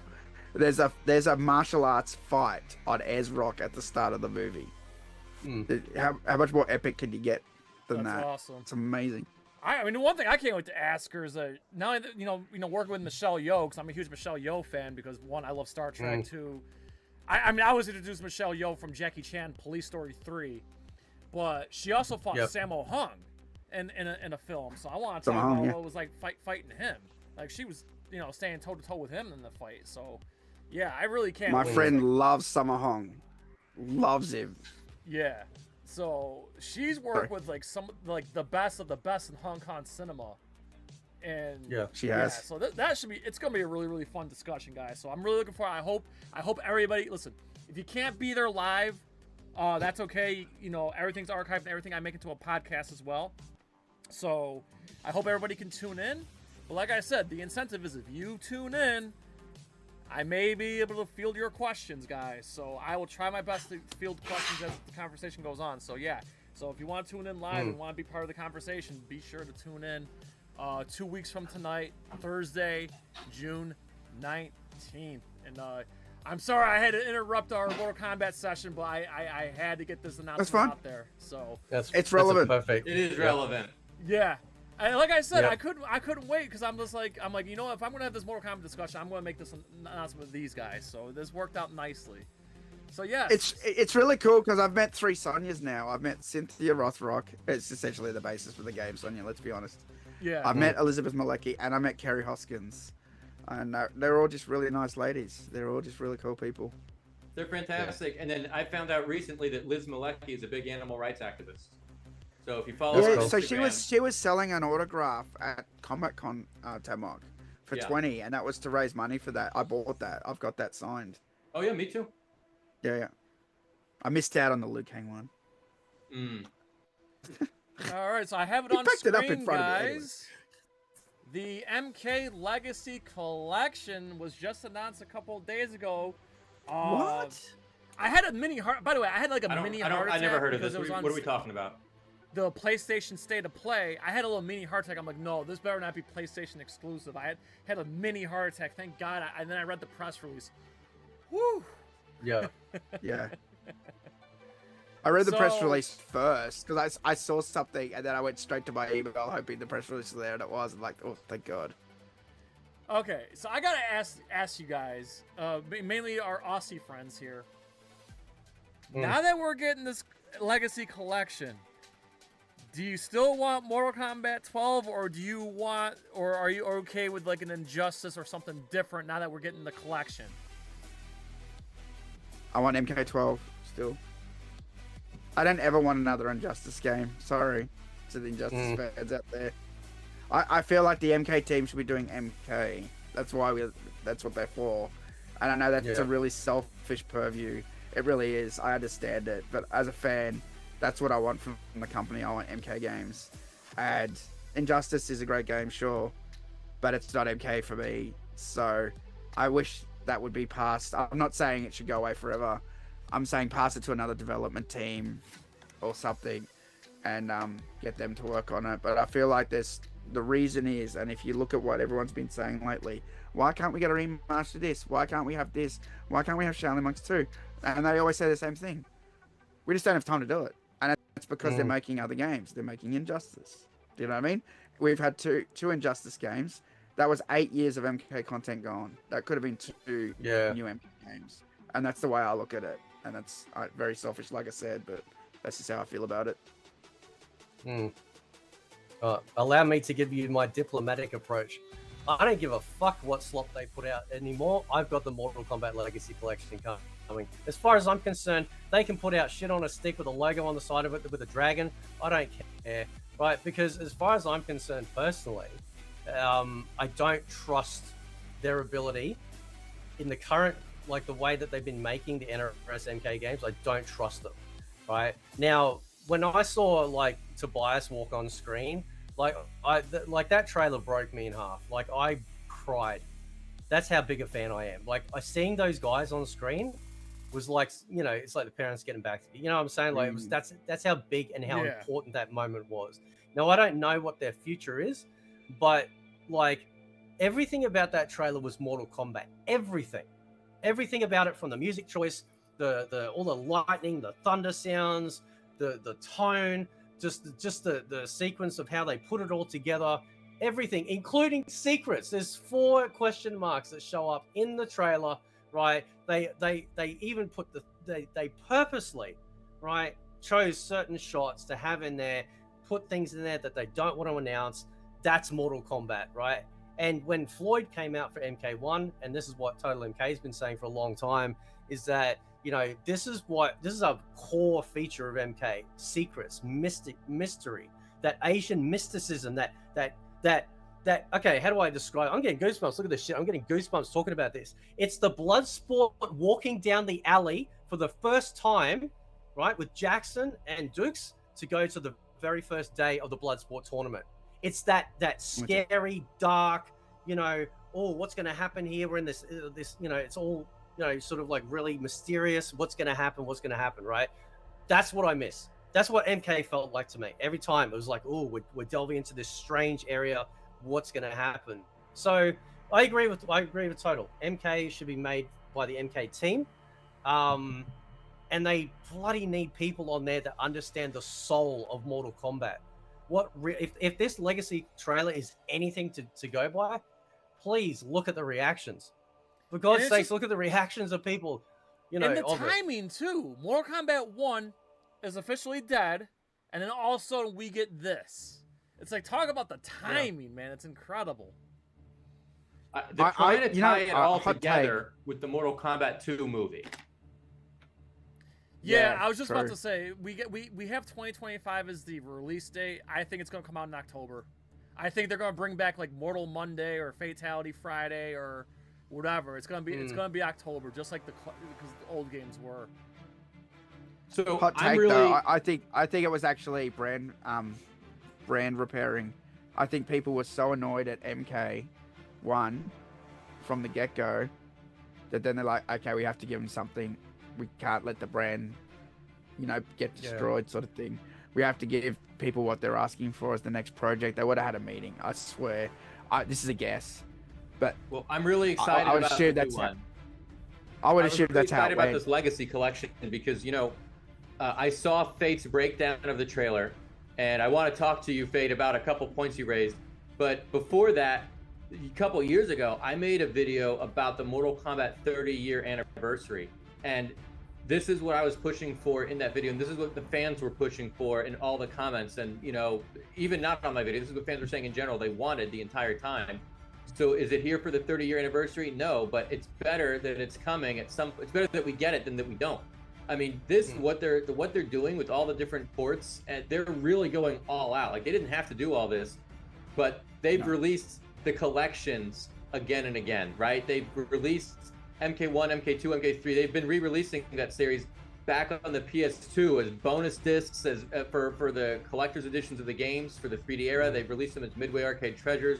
They've released the games on Xbox and PlayStation as downloadables. They've released the MK Arcade Collection. That's what I'm talking about. Yes, thanks TotalMK. They've done it on the arcade one-up machines. You know what I mean? Like, they've released the classics enough times. They can't keep doing it without doing it bigger and better. And for the first time, they're including Mortal Kombat 4 in one of these. It's huge. It's huge. Fate, you gave a really good breakdown of all the different things that were in that photo, and that you were predicting that anything that's in that photo, it's a good hint that it's going to be in that game. But one thing that was in that photo that you didn't discuss is there's a box in the middle on the top shelf called The Ultimate Guide to Mortal Kombat CD-ROM. TotalMK, I know you've got that. Yes, you do. I've got it as well. In fact, I've even popped it in my computer and got it working on an older version of Windows on top of modern Windows, and I still can play that game whenever I want. I've pulled content for it for videos that I've made because there's really cool stuff in there. I don't think they're going to release that. I don't think that's part of the collection. It would be amazing, but I don't think that's what they're going to go. So can I interject here? Oh yeah, go quickly. You mentioned 4 question mark boxes. I'm just going to say it. From what I'm seeing on that trailer, I think everything that's going to be in that collection will be before PS2. I believe those 4 question mark boxes will be Mortal Kombat Trilogy, Mortal Kombat Gold, Mortal Kombat Mythology Sub-Zero, and Mortal Kombat Special Forces. That being said, Digital Eclipse have made other collections. They're not new to this. So they made on the Switch, or maybe other platforms. I think it was all the platforms. The Ninja Turtles Cowabunga. I got that. Yes. See? Yes. I have this. And you can see I opened it because I wanted to check it out, even though I haven't checked out the games fully. But it has all the games all ported, and I was like, holy shit, this is amazing. It had all the manuals. There it is there. Jay's got it as well. This was a must-have for any Ninja Turtles fan. This was absolutely awesome. If this is anything to go by, we're going to get a really good collection. And as Tamok said, we've never had MK4 because it's very hard to emulate. You need a powerful CPU. Even though it's a dated game, a lot of people don't understand the hardware for that time period was advanced. So advanced, they still have trouble emulating it now. Because the engineer that made the chip, I think we were talking about this, Tamok, they lost the schematics or something. So it's a bit hard to reverse engineer such an advanced CPU. The And Zeus hardware, the documentation has been lost. Zeus chip. Yeah. So the fact that they're now going to have MK4 and they found a way to do it, and if they have MK4, to me they're going to have gold, right? Because I MK hope gold we is get MK4 gold because MK gold is canon. Yeah. Yeah. It is. Yeah. Well, I'm just saying, technic-wise, it's the same graphics engine. It's the same everything. It was just on Dreamcast. That's all. So it shouldn't be too much of a stretch to get that content and have it running on the engine. If they're going to have MK4, it shouldn't be too much of a stretch to have gold. I'm hoping I'm right, but there's obviously, Hey, here's the question for you, and I haven't seen anybody discuss this possibility. So you remember in Mortal Kombat Deadly Alliance, in the crypt, they had unlockable images of the entire Mortal Kombat 1 comic book. Do you think they'll include comic books as part of this collection? Yes. Digital comics? 100%. I hope so. Yeah, I hope so. Yeah, no, I you hope hit the so. nail on the head. I didn't even think of that, but now that you say that, yeah, you're right. Because Tobias is involved, man. Tobias is involved. So if Tobias is involved, I'm telling you, the MK1 comic book is in there. The MK2 one is. The MK4 one is. I don't know if they'll do the 3 one. That was in a weird, like a collector's book or something. But I think you're right, man. You've hit that on the head. The Tobias comic and stories should be in that collection. Yeah, and there's Well, they're also, gonna have they the also audio, said there's going to the be a Cowabunga- documentary too. Yeah, the Cowabunga collection has all the audio from the games, like the music. So Yeah, it does. Yeah, we're probably gonna, with any luck, it'd be kind of like a jukebox, but otherwise, I don't mind either way. But yeah, Total's right. Like, yeah, what Digital Eclipse does with their collections is fucking insane. It's amazing. Quincy Brown is in the chat, and he just raised a good point. He says, "Hey guys, Comic-Con is next month, July 24th. Do y'all think the MK2 trailer will be released at that time?" Yes. I think. Well, actually, it might be like a good sooner. opportunity to do I it. think we get the MK2 trailer with Superman, because that's a Warner Brothers property, and that's July. They usually 11th. do a teaser and then drop the trailer. And if Jay, you also that's remember, a super idea. Also, if you remember when MK 2021 first came out, it was 4 months. Like the trailer was 4 months beforehand, and now that we're in June, and the movie comes out in October, I think we'll get this. We're gonna get it soon. But I think. So they're did gonna I do it tell for you guys? Superman. I know someone who was on set. Yeah. Let's hear it. I don't know a lot. I tried to get more information. This is like a family friend, someone in my family who knows someone who knows someone, right? And I said, find me out more. And I haven't heard anything, but so it's an acquaintance of an acquaintance sort of thing. But what I was told was this person was an extra. They were on a set. I believe it was like a street, and they were told to run away from some impending thing. That's all I know. That's all I have. I tried to get more. I was going to do a video about it, but like I said, I have not been able to speak to this person. So, but yeah, they were on set. They were in the movie. I tried to get in that movie. Damn it. Yeah, I was gonna say. I mean, F.A.T.E should have been in it. It's in F.A.T.E state. F.A.T.E could have been in it. Why didn't you try for it? Seriously, @2, bro. It's called @2. It's where all the extras sign up to be in movies. Oh, really? In Australia, yeah, @2. Yep. So I've done a bit of movie stuff, so I found out all this stuff. And when the movie was being made, the 2021 movie, I was sent like the casting director and that, like I was sent their Instagram, like, and if you read it, you would not think that person is an official person. They were deliberately making clown posts and inappropriate things and everything, and I'm like, holy shit, like you would never know unless someone sent this to you. I'm hoping that. So I work for Joe Blow Media, JoeBlow.com. I'm hoping that we and Joe Blow get to interview the cast. I already told my boss, if we get the Mortal Kombat press junkets, you send me, you send nobody else. I'll even if they do it in person in California, in LA, I will fly to LA myself. You send me. So So they already got me like ready to do these interviews if we happen to land if Warner Brothers. Here's the thing, Warner Brothers. I don't know if I should say this, but Warner Brothers doesn't really like working with Joe Blow for whatever reason that often. At least it's very solemn in between. But if we happen to get Mortal Kombat 2, you know, my boss said that they'll send me. So fingers crossed. It's just a WB thing. They're a bit selective at times. It's probably nothing personal. It's personal with me. I said some things that pissed them off. It's just. But there are some movie studios that love working with us, and there's some that don't. I'll leave it at that. Yeah, some things they pick and choose who they want to work with. It's I kind of hate that, to be fair. But it's out of my hands. Yeah. How much? Speaking about Mortal. I want a physical release of the game. That's the only thing I'm worried about. Is they haven't. Oh, me too. I mean, it's not a deal right. breaker if it's just digital, but I want a physical. I don't even care if they do a special edition or not. I just want to have this. I want it for my Xbox, and I want it for my Nintendo Switch too. So, hang on a second. You're right. They haven't said so. And in my artwork, it says Key Art logo. And I want it for this. Yeah. Yeah. Have they got the logo, like a PNG of the logo itself? Yeah, I've got it, bro. I can. Can you send it to me, man? Because I had to do my own. I had to like jimmy my own out of. No, I got you, bro. Like, I got you. Like a picture. I got you. Thanks, man. Yeah. So. Yeah. I've already reached out to Digital Eclipse, so I can get more stuff. Ask if they can get some giveaway codes for both of us, you know, for here, like, you know, for I mean, nice. we got physical releases for Ninja Turtles and Street Fighter Collection, so I feel hopeful. That's true. I assume there'll be I think there will be. I don't want to get everyone's hopes up and then there's not, but I think there will be. This sells really well. Old School sells really well, so I think there will be. I'm hoping so.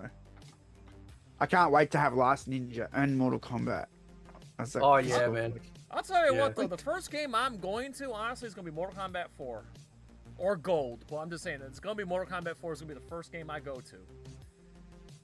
Let me tell you something. When MK4 came out on the home system, I had a Nintendo 64, and I used to take it up to Queensland, where F.A.T.E. Resides, up to the Gold Coast. I used to come from Melbourne, throw the Nintendo 64 in my case with my clothes. Because it was a cartridge-based system, there's no CD bullshit. Yeah. So you can be not rough, but you know, it can take a bit of a beating. And I'd take it up there, no load times, and we'd play the hell out of MK4, and it was so fun. And I feel like that game's unfairly judged. I don't know. I liked it a lot. I liked playing in the arcade. It's very fast-paced when you get used to it. I'm sure it has problems like every MK game does. Like Tom Brady was telling me yesterday that there's a bit of an issue with 15 startup frames, vulnerability on characters when you use Tanya's drill attack or something. So like he knows a bit more about that stuff than I do. But I always had fun playing MK4. We had a riot playing it, especially on the Nintendo 64 version without any load times. It was just pick your character, go fight, pick your character, go fight, and it was the best. And I don't really care about like online matches. I just want to do like private matches with my friends. I don't really care about being ranked or anything. I just want to play private with you guys and the Mortal Kombat community. And fuck, I really want to play Mortal Kombat 1 Sega Genesis version online. Like, hey, do you think it's gonna support crossplay? It's got rollback. It should have to. crossplay. It has to. Look, they wouldn't do that mistake again. They did that on MK1, right? They wouldn't do that again. I think that would be a fatal error doing that. But I mean, like, I'm buying the Switch 2 version and the Xbox version. So if there is no crossplay, I'll have options. Oh, I'm buying. I'm hoping. Guys, I gotta tell you. Think back to this last year, all the stuff they've done with Mortal Kombat. People are talking about how they've wrapped up Mortal Kombat 1, how they've completed that, and that's true. They did. They finished it.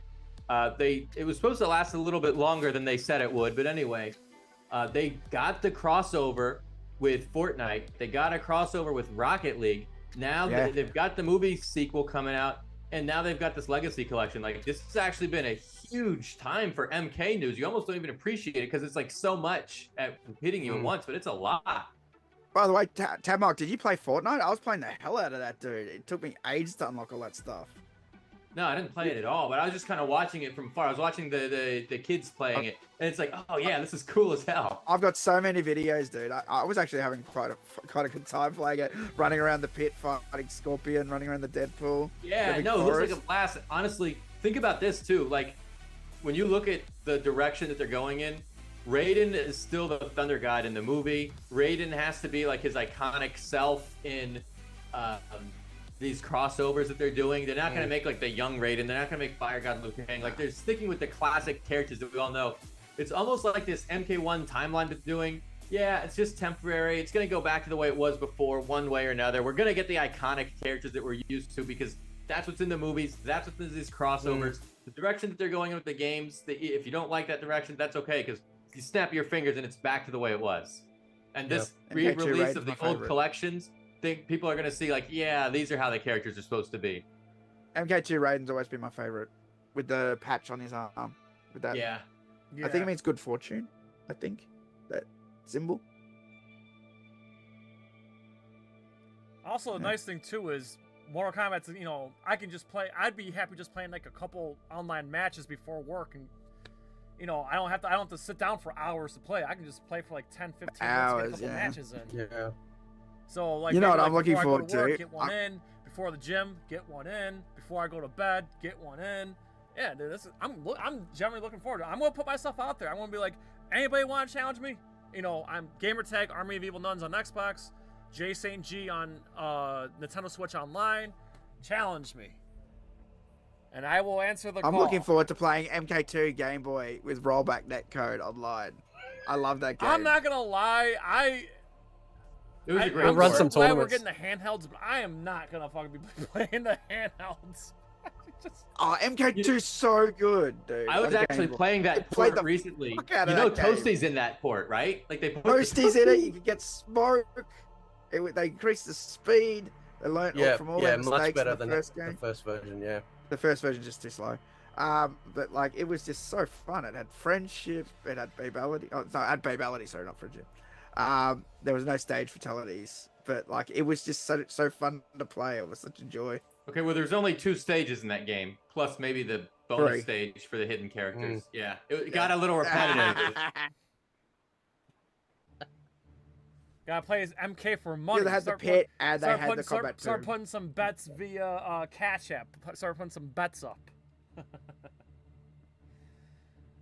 I've already got people reaching out. Like, we're going to fight when the collection comes out. I've already got people, like, keen. You know what I mean? Yeah. So, Oh yeah, dude, it's going to be a good time. I'm and ready. I think this is really going to help the ready. community. Yeah. Yeah, the 3D era babies and the NRS babies have no idea what's coming. Right? Now, question for Like, you there was guys. this- I know they like, say they have and no more. fucking idea. I know we get the whole and more. Do you think we're gonna get like further? Like they're gonna make like another announcement further saying what other games there are, or do you think? Yeah. Or do you 100%, think? 100%. I was just thinking about this. Like, what if like MK Gold or MK Trilogy? What if those are like unlockables? So you gotta like play the other games to unlock them. That's what I was saying.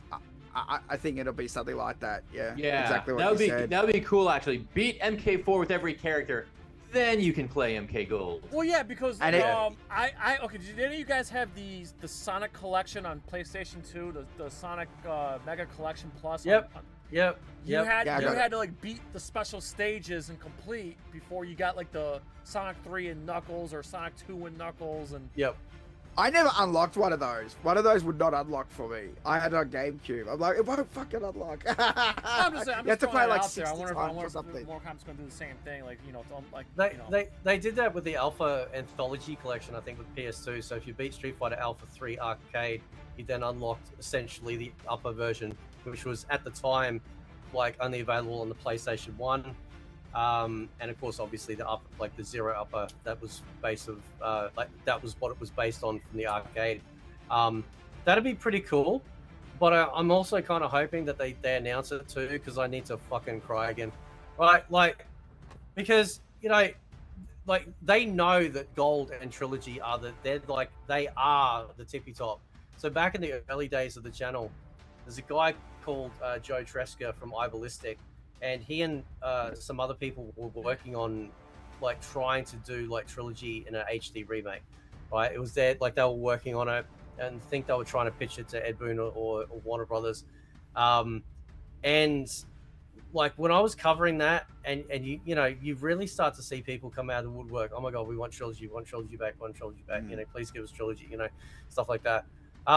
Because like trilogy, can I tell you a quick story? Just why, like I break up the trilogy, right? So the reason why trilogy is such a big deal is because I only owned a PlayStation 1. I didn't own a Saturn. So when Sega got the rights for Ultimate, I was like shattered. I'm like, fuck, man. Like, I've been waiting for this to come home, and Sega poaches it to the Saturn, you know? And so it wasn't, I don't think it was that long after that a friend of mine comes up to me with, I think it was the Game Pro or something. People posted the pictures actually on my Discord, and it was the very first screenshots of Trilogy, but it was the N64 version. Yeah. And it was the N64 character select screen. Obviously, that expanded later on when we finally got the PS1 version. And I couldn't believe it. Like I would sit on the toilet with it. I'd be in bed with it. I'd be just, you know what it was like in the old days, going over page after page after page, just scouring, looking for every minute pixel detail. And that was such a big moment, and I played the shit out of that. Like, Trilogy was just living rent-free in my, like, all the time. It was just constantly in the PlayStation, playing it every day for hours. And it was just this, I'd never seen anything like it, because I'd never had a fighting game come out that was like, yeah, we're bringing every character. We're bringing every character back for you to have some fun with. And I think that really meant something to people. Gold's kind of the same, right? Where Gold, like MK4's good game, but Gold really, it was like Ultimate from MK3 to like Ultimate. It kind of, would you say it's the gold standard? Exactly, right? It just needed those extra characters, and the extra backgrounds too were great. Yeah. Tabmock's figure backgrounds. Tabmock's new background is really great. I can see his wall and. I haven't played on that stage in MK3. Some of my Mortal Kombat art behind me. Yep. I'm just kidding. I'll make your day though, Fate. Think of this: the announcement for the MK Arcade Legacy Collection happened during Sony's State of Play, right? During Sony's event, right? Now, I know you love Trilogy. I don't. But if you look at it, out of all the games that were announced, no PlayStation games were announced. So there is no way in hell that the Sony versions are not in that collection. It's impossible. So that means MK3, MK Trilogy, Mortal Kombat Mythology, Sub-Zero, and possibly Mortal Kombat Special Forces. Those are the 4 games that exist on the PS1. And it would be a crime for none of those to be in there. I think for sure, at least Mythologies will be in there. I think they will definitely include that because that is a Tobias game and he's part of this collection. Yeah. And I will say this, for Mythologies, the PlayStation version is so obviously the better port. Like the N64 version offers almost nothing. No cutscenes. No. Let's be fair. Hang on, I'm going to put my hand up. I played the Nintendo version first. I liked it, but missing out on the cutscenes was crap. Yeah. But I did play the whole game and I could beat it. All these people that cry about it, I beat the whole thing on Nintendo. And the PlayStation version has the video, so it's better. It's superior. I acknowledge that. In fact, actually, last night, I tried to do it again. I've been trying to... the soundtrack is hidden on the Mythologies PlayStation disc. It's really hard to get it. I'm talking it's super hidden. I think Dan Ford did something. I don't know. Anyway, last night, I found someone who ripped it. I don't know how he did it, but I know it's legit because he has a track in there called Wind Stage Part 2 Unused. Can you send that to me? I'd never heard it before. Yeah. All right. Yeah, I'd love to have that soundtrack. And I listen. I've got a good ear for audio. Just like the Google Drive or something. That works. Yeah. I'll give you the link because I've got it. Yeah, absolutely. I saved it last night, and I was just like, oh my god. And you listen to it, and the quality's amazing. I'll put it in the little chat here, right? Okay. Yeah, that works. So everyone can get it. I think if they're going to put trilogy in the collection, they got to have the 2 versions. They got to have a CD-based version, and they've got to have the N64 version, because I think they're different enough that both camps will be satisfied. Obviously, Gold, yeah, definitely Mythology Sub-Zero, and like, you know, obviously PS1 version, and then Special Forces. Like, I know they're missing a couple. They obviously don't have the the Sega CD version of MK1, but like I told that to a friend of mine. He's like, yeah, we don't really need it considering we've got the arcade, and it's a little bit too close. I think, well, in his opinion anyway, it was too close to the arcade to almost duplicate it in the pack. Obviously, we don't have the Master System versions, but that doesn't matter because, you know, we got the Game Gear anyway, so that's fine. Yeah.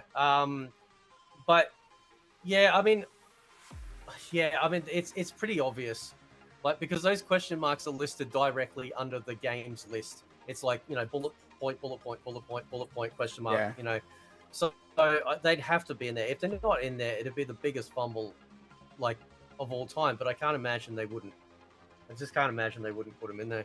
So I also want to add that another reason I know that this rip is legit. You remember, Mock, how we were told about there was another stage originally going to be in Mortal Kombat Mythology Sub-Zero, a second part to the win stage that used a whole lot of 3D mapping and turning or rotation, like 3D effects. You remember this? I think it's talked about in Insert Coin. We were told about it. It was in the IRC Combat Con. Well, at Combat Con, dude. Yeah, them too. Yeah. Yeah. Anyway, that's the track from it. Elements of Win Part 2 unused. That would be that stage. Well, I can't wait to check this out. Thank you, dude. Yeah, absolutely. Well, I'm just happy I found it. I've known forever that the soundtrack is on that disc. I just don't know how to get it.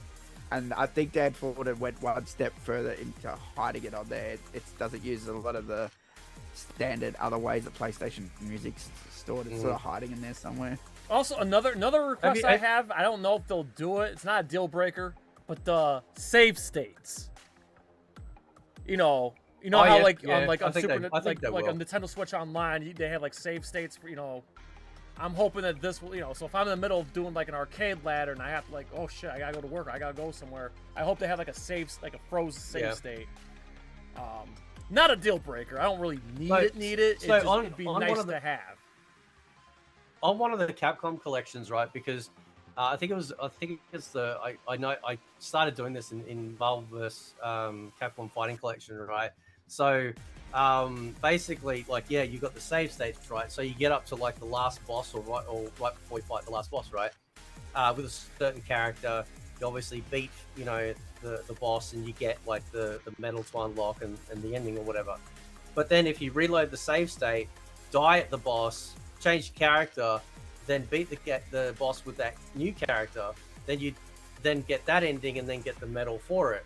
So it's kind of like, it's like an MK2 where like there was only a certain portion of the cast that was really good to use all the way up to Shao Kahn, and then you just die, swap to like, you know, one of the other characters that has like the shitty AI attached to it, and then you can just beat Shao Kahn. Yeah.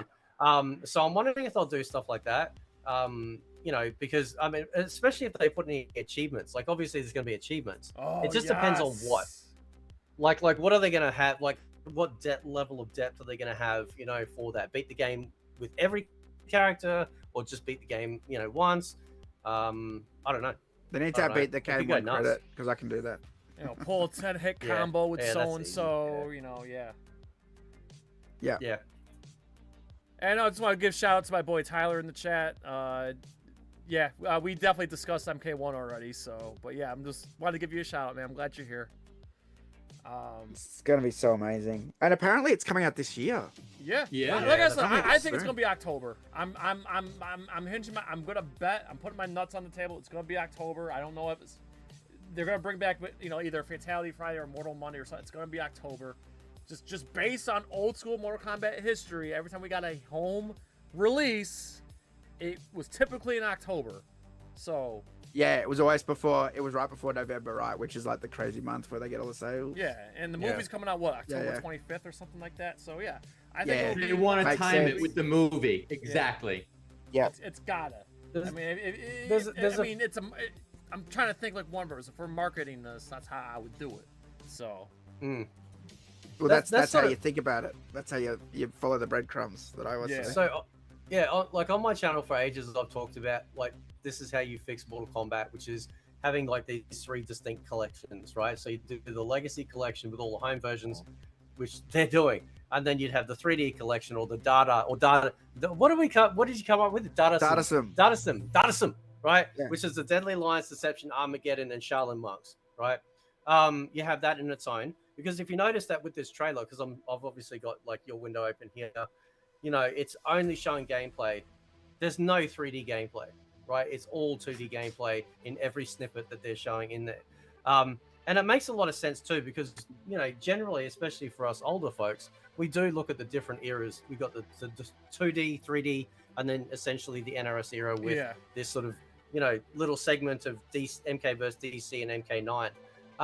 I've seen people on Twitter go, how'd they put Deadly Alliance in it? It's like, I don't think they're going to do that, right? I think they're going to be very smart with this, and they are going to like do what Capcom does and release like a central themed pack, right? So the 3D era, while you'll have less games in it, you're actually in those games, there's tons of shit to do. You know, you got the story modes, conquest, crypt, you know, all of that shit. Not to mention Capcom, you didn't have to wait long for the next collection. They put them out frequently. Yeah. Yeah, as soon as they I think they'd released or were about to release Capcom Fighting Collection 1, Marvel's Capcom Fighting Collection or Arcade Collection, they'd already announced that Capcom Fighting Collection 2 was coming out not long after that. And that was the one I was actually waiting for. So yeah, they've done a good job, and it's good to see that Digital are actually doing this, because oh my god, like, you know, it's gonna be fucking insane. You know, imagine running tournaments for Trilogy in the modern day online, you know, just playing with your friends in Trilogy online, you know, or MK2 online. Because I play on FightCade, right? So we don't have Trilogy over there, but, you know, you can get online and play these games against people all around the world, which is awesome. But to be able to have it in a proper bought package, you know, that's fantastic. And no loading times either, so that's going to be great too. Yeah. Yeah, it's good. All right, guys. So I guess we can start wrapping things up here. Is there anything else that, like, you know, with this collection, or is there any other like big Mortal Kombat like news you want to bring up, or something that hasn't been brought to our attention yet? Can't think of anything really, but you know, it's big news, and we're just gonna have to wait it out and wait for more updates. Yeah. But you guys know, working like on F.A.T. anything said, cool that you want to plug? Well, I was just gonna say, like F.A.T. said, we've wanted this for so long, and it's great that we actually got it now. We've been bitching and complaining I've been bitching and complaining since 2011, and yeah. Especially since that last collection had audio problems, which I highlighted on my YouTube channel, and they never fixed them, and I was really pissed about that. I thought it was disrespectful to Dan Forden's music. I thought it was stupid that the music literally stops and they TotalMK, that you couldn't fight Smoke because the start button would bring up the menu. Yeah. Was that on the Arcade Collection, or was that the Arcade Treasures? Shaolin Monks too. Collection. Yeah, on all. Oh, that was Arcade Collection. Shit, I didn't know that. I thought that was. I knew that happened on. Here's the funny part about that being a problem in MK Shaolin Monks. You could unlock Mortal Kombat 2 in that game by doing the smoke missions, right? You have to do all 5 smoke missions in order to get MK2.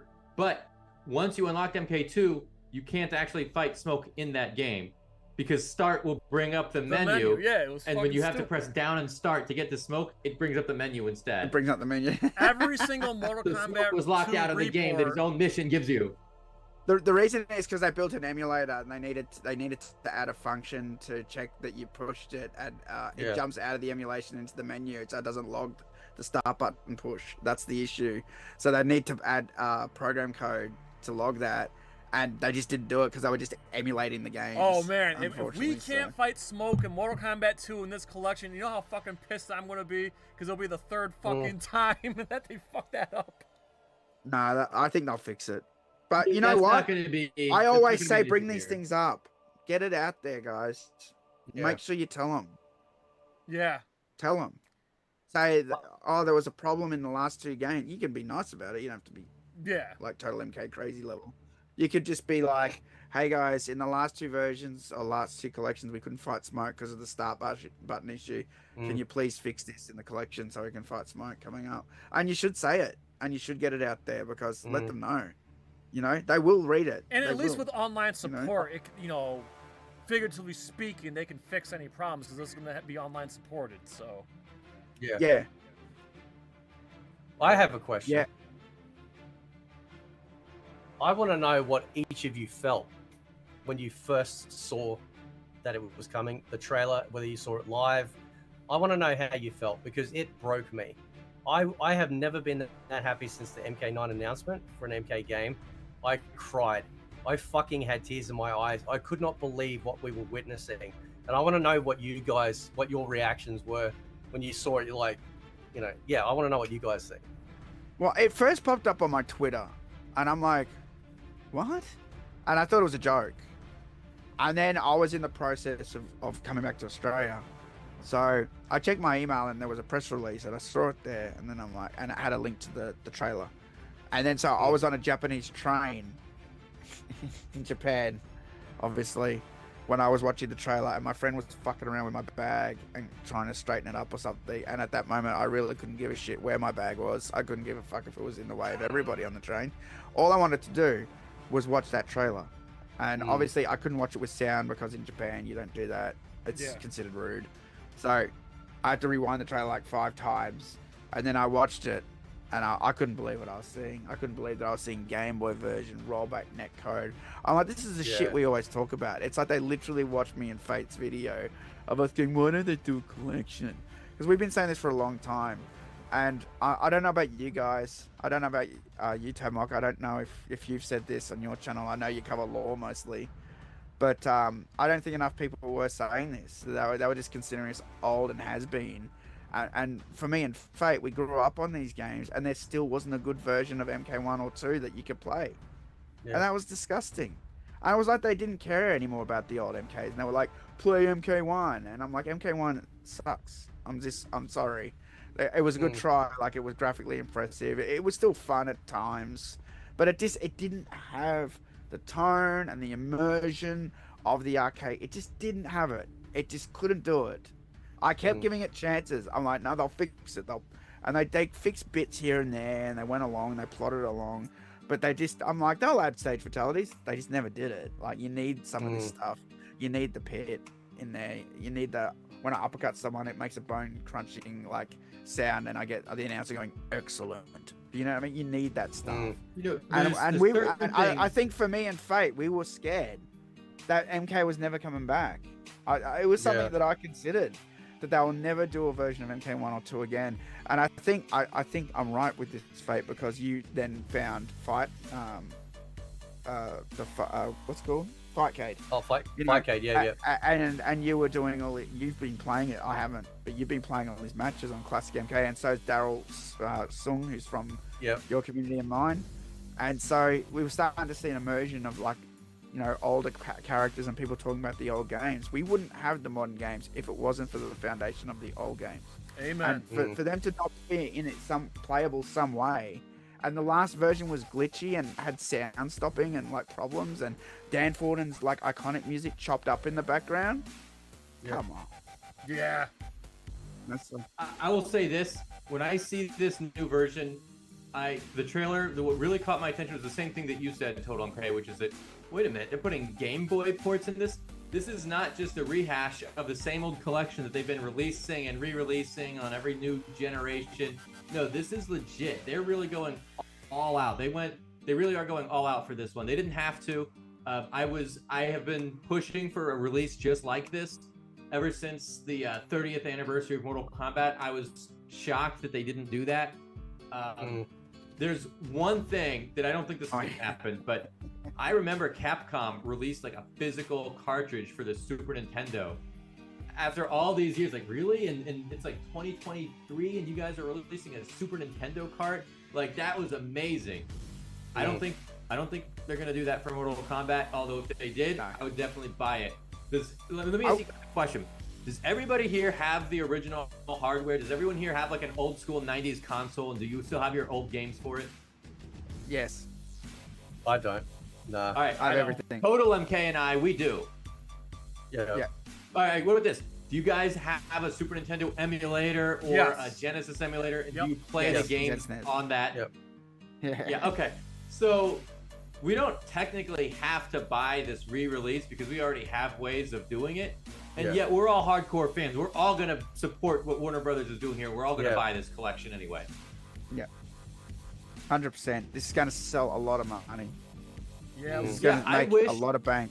And see, I'm saying that they've re-released these games a lot, and as much as I think they've kind of done it a lot, I'm kind of surprised that they didn't do it more. Like when Nintendo was re-releasing their SNES minis, and did everybody buy an SNES mini? Does everyone have one? Yeah, of those? I bought the Nintendo, over there. the SNES, the Mega Drive. I imported the Mega Drive too, and I've got the PlayStation Mini. I've got every single mini you can have. You got every mini. Did you modify the minis to put Mortal Kombat ROMs I was on there? going to. I was going to get a second one and modify it and put the MKs on it. I just couldn't do it, dude. I love the Mega Drive one so much. I'm like, I can't do it to it. And Well, like, I wish I I'd did. bought a 'Cause second it's one. awesome. Yeah, I know. It's Nice. really easy to do. I know. But, Okay, so I'll tell you this then. There's one other thing that we haven't really discussed about these re-releases, and that is one of these companies, I think it's At Games. In America, they released a lot of Sega Genesis consoles with the Mortal Kombat games preloaded on them, and the Mortal Kombat logo featured front and center on the actual box. And I'm like, I don't know how that happened. I don't know if they got permission from Warner Brothers, NetherRealm, Acclaim. I don't know how they made that happen. Yeah.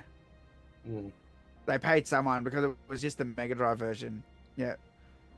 Yeah, it doesn't seem like the licensing was quite there, but they did it. It seems a bit sus. Yeah. I don't know. I think there's something official. It might not be fully kosher. But they got in a lot of heat. People were sick of their shitty hardware. I've actually got an At Games from like yonks ago when I first saw it and came out. You can put the cartridge in it. It's like this big. And I was like so excited. And then I heard it. And I'm like, bro. And I'm like, I just can't. And I turned it off immediately because the audio emulation was terrible on those things. They weren't doing the Mega Drive sound properly. And it was all like high pitched and weird. And recently they'd started fixing that on some of their releases. That some of their modern, like current stuff was good. But yeah, you know, that's the thing. Yeah, I'm not sure how they got away with it. Maybe because Midway weren't around anymore. They were able to just do it, and it was Acclaim and them. Yeah. But in this and Mega case, Drive in this case, I believe Digital Eclipse is going to go all out and make sure everything is presented accurately because they know this is for the fans of the franchise. And they went out of their way to Well- mention, you know, Ninja Turtles and the Atari collection too. So, you know, Yeah. This thing is Street amazing. and As Street far as Fighter. I Yeah, know, so they there's went no out of their way to issues. do those. So, Well, as far as I know, there's no issues in this collection. As far as I know, I don't know if you guys know anything that I don't. But as far as I know, these versions are all perfect. With the collection they did. So yeah. Well, look, I'm expecting the same from MK. Obviously, they listen to the fans. I know it's taken. We've been pushing for a while, and we are getting it now.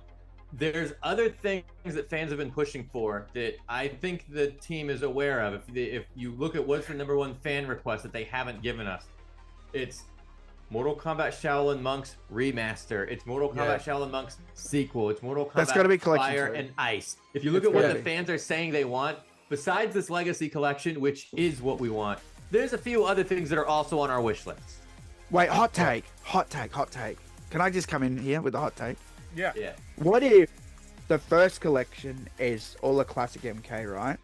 And the second collection is going to be Deadly Alliance, Deception, Armageddon, Shaolin Monks, right? Then, after the second collection drops, they announce Shaolin Monks 2 as the next. Well, I was also NRS thinking game. they might throw I'm an getting MK goosebumps. versus DC with the 3D collection. They Oh might. yeah, sorry, MKDC as well. That is canon. Sorry. I think MK vs DC and MK9. The reason why, so I think they should put those two together as a dual pack, because obviously the draw card there is going to be MK9, right? So you kind of like putting it on its back. It's like, yeah, this thing isn't really going to move anything because like people might like MK vs DC, but it's not a massive like draw card. But if you pair it up with MK9, then I think people might be more favorable towards playing it or giving it a shot. Well, when it's in a But you collection, haven't answered my question. How did you feel? I want to know how you felt. Was it hope? Was it joy? Was it like, oh my god? So when that like, trailer dropped, I want to know the feeling. Okay, here's how I felt. Exactly how I felt. First and foremost, let me just say I was at the gym, because you got to. I'm trying to get my Shao Kahn thing going. So I'm at the gym. Joe texted it to me because he was watching State of Play. I didn't care because I feel like PlayStation's State of Plays have always been underwhelming, so I don't really pay attention. Yeah. So Joe was watching. He sent me the goddamn trailer. The first emotion that I felt, honestly, relief. Like, oh, thank God. Like, oh, thank God we're finally getting this. And oh, thank God Mortal Kombat's not dead. Oh, thank God, like, they're giving us something. It was the first feeling was relief when he sent me that trailer. I click on it. The next feeling I got was shock. I saw Mortal Kombat 3, vanilla Mortal Kombat 3 and Mortal Kombat 4. Yeah. That shocked me in a good way. I was shocked because I was not expecting, because every collection we've gotten, with the exception of the PlayStation 2 Midway Arcade Treasures, we never get MK3. It's always Ultimate MK3. And we've never gotten MK4. So then some of these arcade one-ups have MK3. Yeah, they do. I've got one. I love vanilla. I'm in the minority here. I love vanilla MK3. So like I said, I was shocked to see MK3 and MK4. And then finally, as the trailer. But you guys not. Sorry, what? Oh, sorry. Go ahead.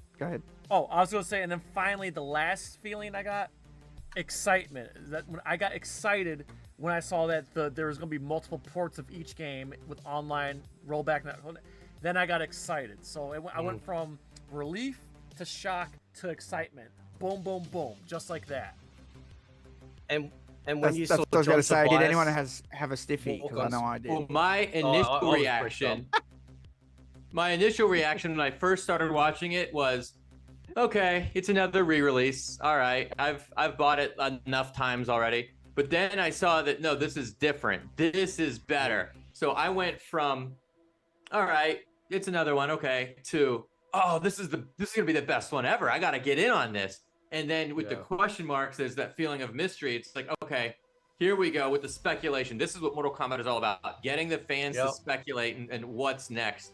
And I think most of us have kind of settled on, it's gotta be those 4 games that are not quite in the 3D era yet, but we know that there's basically 4 games that haven't been included, and we think those are the 4: Gold, Trilogy, Mythologies, Special Forces.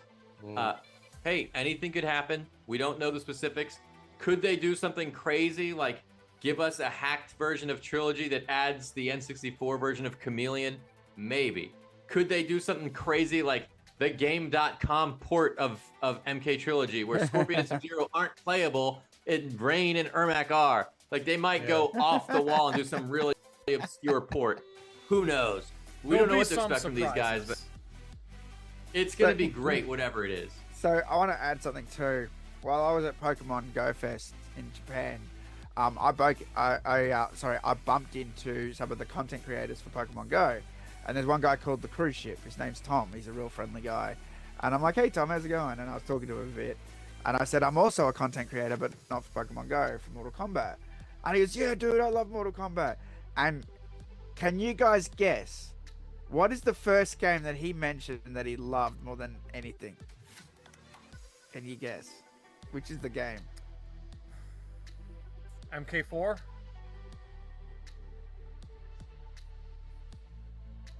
It's an MK game. Sorry. MK game, yeah. I'll give you a clue. I want to say MK2, but MK9. He went straight there, man. And this just goes to show that even someone who, I don't know how much of an MK fan he was, but when he played MK, excuse me, he played MK9. He loved MK9. He told me, and then he followed it up with, I didn't really care about the violence. I liked the story and the lore. And I'm like, damn. I'm like, bro, this isn't even a Mortal Kombat like YouTuber. This is like just You know, a guy who plays Pokemon. He's a gamer, obviously. But he went straight for MK9. And I just said, yeah, I'm not really much of a fan of the latest ones. They're full of like weird stuff. I go, they've lost their way. And he goes, yeah, you're right. You know? Can I ask one more question? Is that all right? Can I ask one more question, Jay? I know it's your show, but... Does now. What was it like for you guys when John Tobias and Ed Boon were on screen? You know what? I wasn't surprised. And the reason why is because, along with my friend TotalMK over here, we went to Cleveland together. So... That's right. Yeah. I wasn't surprised. I was like, "Oh, this is cool," and I wasn't surprised at all. It was just like this was like, and not to mention, shout out to Komi Dogu. They had, Johnny Tobias, his son, on their podcast recently. Yep. So I wasn't surprised at all. I was like, "Oh, there it is." So it was kind of like I knew this was going to happen.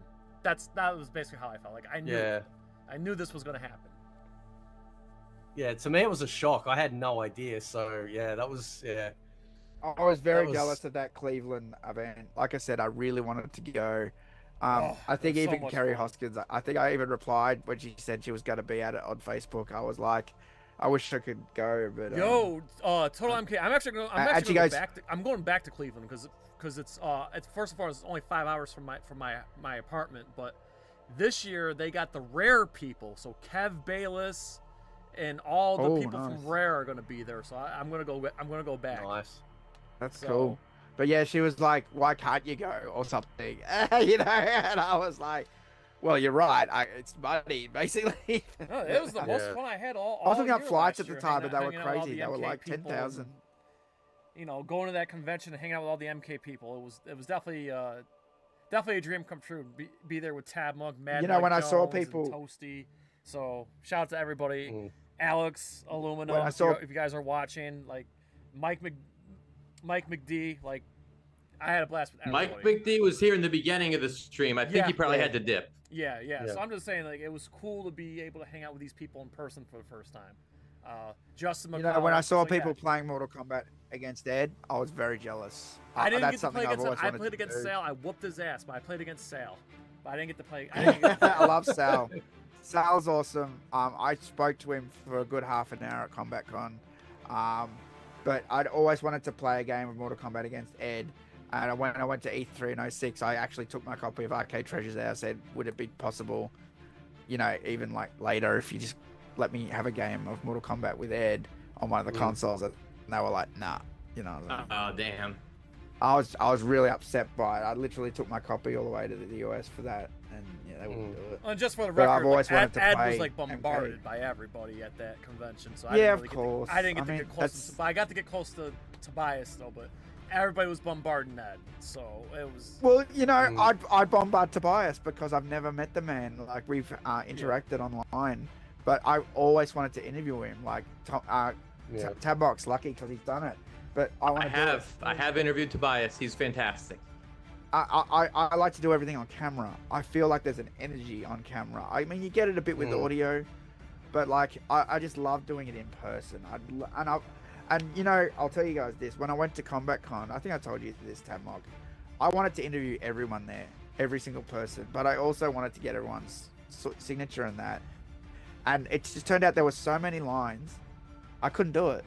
By the time I got everything signed, the event was over and people had already left. And some of the celebrities had left. Do you know what I mean? So like, I was like, shit. I wanted to interview Kerry and Leah. I really wanted to do it. It's like you got to choose between: are you going to spend your time getting things signed? You're going to spend time talking to them on camera. And I think talking to them on camera is actually way better because at the end of the day, you can have stuff and you can have a signature on it, but you know what? That stuff is just fine. But the memories and the experience—that's you never get the chance to do. I think the problem was I didn't expect there to be people going home. That was a great interview. Those are good. Those are good interviews. Yeah, I was just saying I didn't expect people to be going home early and stuff. That's what was happening at Combat Con, and I don't blame .Mac for that, or anything. But I just didn't expect it, right? So I was unprepared, and then suddenly like Josh Sway was gone. I was like, no. And lucky, like he did me a favor, and he met me in Chicago and signed everything, and we actually did an interview. That's why I got a Josh Sway interview because we did it after Combat Con. and I spoke to Sal DeVito a bit on camera. I got some photos of everyone. And Those guys, all of them, they're no, very generous with their time. They're fantastic people. They really are. Yeah. Well, I had no idea that was probably the last Combat Con. We probably won't ever have another one.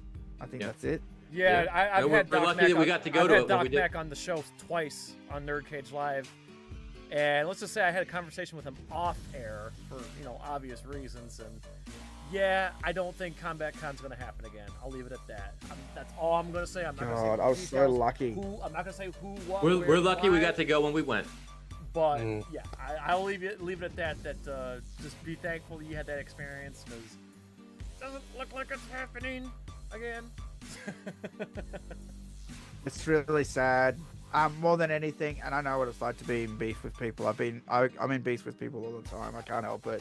I'm pretty sure it's my undiagnosed autism that I'm sure I have.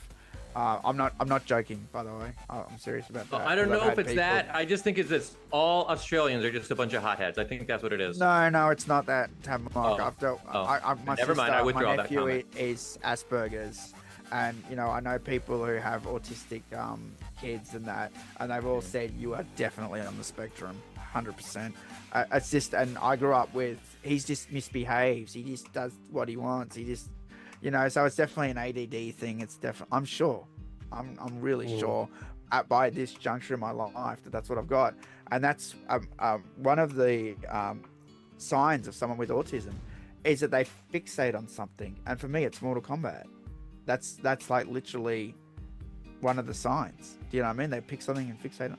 Anyway, it was so big to be able to see everyone at that Combat Con, and Doc Mack did such a good job, and he was great hosting us, and me and Tab Mack had such a great time. We played Tattoo Assassins, if you can believe that, on the Tattoo Assassins arcade cabinet before they'd announced it. I wish I'd taken a photo with that. But I said to Tab Mack, don't take any photos because they haven't announced it yet. If you leak it, he'll be pissed, So yeah, but it was so cool, man. It was. Well, I could have taken photos and then just saved them for later.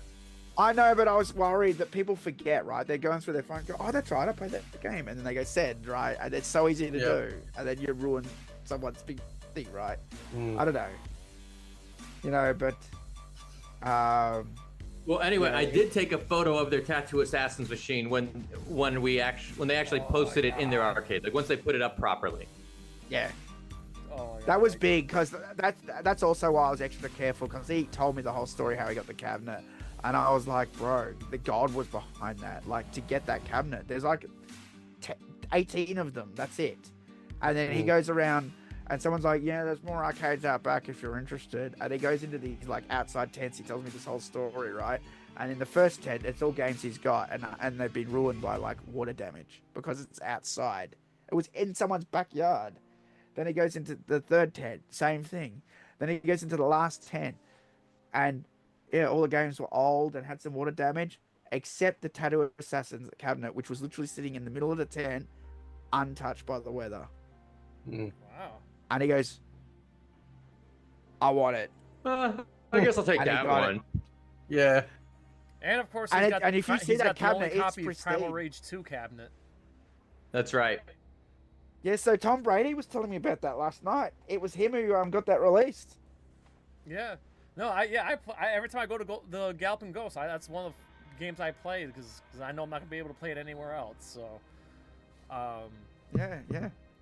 all right. Tom So Brady listen, found that it's board. getting pretty late here in the East Coast. So before we wrap up, guys, and since we had F.A.T.E here for the first time, but F.A.T.E, something I like to do on every time a first-time guest comes on here.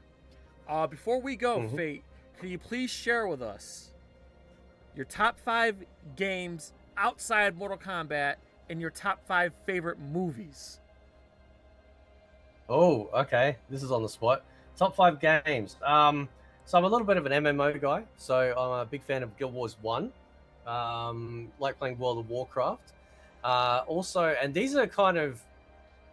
I think I'll throw in God of War 3. That was a great moment in the series. I think God of War 3 was so pinnacle in a lot of different ways. But also, there's a couple of obscure games that I sort of love, give or take, so the list can be bigger or smaller depending. I'm a very big fan of this very old sim game called Transport Tycoon, right? You wouldn't think it. I'm a fucking fighting game guy, and here I am, this giant fucking nerd. I was sitting there getting trains to go pick up the logs to the sawmill, and the coal to the, and dude, I love that shit. I fucking love it. It's such a downtime game, such a Yeah. relaxing type of game. I'm also going to throw in a third-person shooter here. It came out in the PS3, Xbox 360 era called Vanquish. Something about that game. It was the one where you're wearing the exosuit, sliding around in your knees, and when you shoot, it slows down and stuff like that. Something about that game, just it was when I first announced it coming back to PC after I announced Bayonetta. I was like, "Yep, I'm fucking sold." Right? Movies. Can I include a whole series? Yes. Like in like one absolutely. slot. Yeah. Okay. yeah, make it Lord of easy. the Rings. Lord of the Rings obviously is straight up there. Obviously the MK95 movie. Big Trouble in Little China. Oh, this is tough, man. I'm a big movie buff. This is like starvation mode now. Yeah, I know. It's too hard. Oh, what about MK2021? I know you're a big fan. I get that fuck. All right, that's it. Ban that motherfucker. Get him out right now. Right. I want to say Lethal Weapon series as well. Okay. I'm a big Mel Gibson fan. And I absolutely love Mel Gibson. So Lethal Weapon was such a big, that was a big phenomenon growing up. I'm gonna tie. Maybe I'll tie last place with 2. Maybe. Bloodsport was obviously a huge one as well. It's probably one of the first R-rated films I watched. Yeah. But it was also a fantastic. Like Van Damme's a legend. Absolutely brilliant. I'm surprised nobody has made a video game of all those characters yet, like a fighting game, based on that. And just for funny's sake, this is a favorite of both my son and mine. Because I already mentioned Big Trouble in Little China, haven't I? Tango and Cash. Yeah. Right? Don't hate me. I fucking love Tango and Cash. Bro, the banter I love between Stallone. Kurt and Stallone. Yeah, Stallone. Yeah, he's Rocky's the my all-time absolute favorite goat, man. movie, so I'm a huge Stallone fan. Yeah. So, and it's something about that movie, man. It's one of those movies we can throw on anytime. Just kick back, have a good time, man. But yeah, five's hard because I could sit here all day and go, oh yeah, but I love this. Oh, but I love this. But yeah, that's just off the top of my head, man. But yeah. No, it's something we ask all of our guests because we talk pop culture, movies and games are like our 2 big things we talk about the most on this channel. Obviously, me and Joe, my co-host, we're diehard Mortal Kombat fans. So that's why we do a lot of Mortal Kombat stuff, and we love the Mortal Kombat community. You guys have been awesome to us, but yeah, we tend our bread and butter on this channel is movies and games. That's what we cover as far as reviews and topics and stuff like that. Nice. So, that's why we like to ask our guests, because we want not only that we want to get to know you, Fate, because because on your channel we don't really hear you talk movies that much because you're talking fighting games. So we want to get to know you a little bit and get our audience to know what other movies and games you like. So that's why we typically ask that question to everybody. So I'm glad you took a minute to share that with us. We really do because it's. I love it. Thank you for asking, man. Yeah, it's a guilty pleasure. Me and Total have talked for hours about fucking movies and games and shit when we chat on Discord. So it's good to As you can see, I can talk movies. Yeah. Yeah, no, I'm tomorrow morning we're gonna me, my roommate, and Joe, we're gonna go see Ballerina tomorrow. Nice, dude. Let me know what it's like, bro, because I'm really interested. Yeah, as a dude, John I Wick love the fan, John I'm Wick very film curious. so fucking much. And So Anna I can't- Damaris is amazing actress. So yeah, she is. Yeah, I'm very curious. Got that gorgeous too. But yeah, I'm really excited for Ballerina, and then after that, there's really nothing else. Well, take it back. 28 years later comes out the end of this month. So so Ballerina, then 28 years later. Those are the 2 movies that I'm excited for this month. All right, so here's what we'll wrap it up, guys. But guys, thanks so much for everybody in the chat who's tuned in. You guys have been great. But Faye, I'm gonna give the floor back to you, man. Just tell everybody about your channel, where they can find you, plug your social media, all that good stuff, man. And anything else you want to promote? Well, I just find me at Fate Fight All Thy Enemies, at Fight All Thy Enemies on YouTube, at Infinite Retro on Twitter. I kind of just do my content day to day, but right now I am a happy chappy. I have a grin ear to ear now every day since they made an announcement. I've had people bitching at me, and that's perfectly acceptable. You know, going, you're so negative, you're so grumpy, don't you know, you're so unhappy, right? And now, like, people are seeing this complete flip side. And totally, because knows people exactly want what negative I'm talking content. about, right? Negative gets the clicks in, but you know what? I know. Let's be And I happy. hate that. Yeah, and the thing I is, though, actually that, hate like, it's like I've said to people lately, I said the reason why TotalMK and I are so negative about MK is because we love it so much. We're not the type to sit back and just sort of not say our piece about why it's falling apart. And now that we've actually got greatness coming back, now people are actually seeing the actual passion, like the actual passion that we have for MK, because we've had slop. Put it this So, yeah. way: if you didn't have me and Fate to call out stuff and call out things we don't like, no one would, and you would be stuck with the same game going forward. You would be stuck with that. You would be stuck with that tone, and that's not in line with Mortal Kombat. That's not what we grew up with. So, honestly, people should be more accepting of our negative opinion, even though it's negative in certain aspects of MK1. Because without us, there's no democracy. There's no what we don't like in the game. Otherwise, then you're just stuck with other people just saying everything's great when it's not. Yeah, absolutely. And I'm sorry, is there any upcoming projects or any videos you want to promote real quick?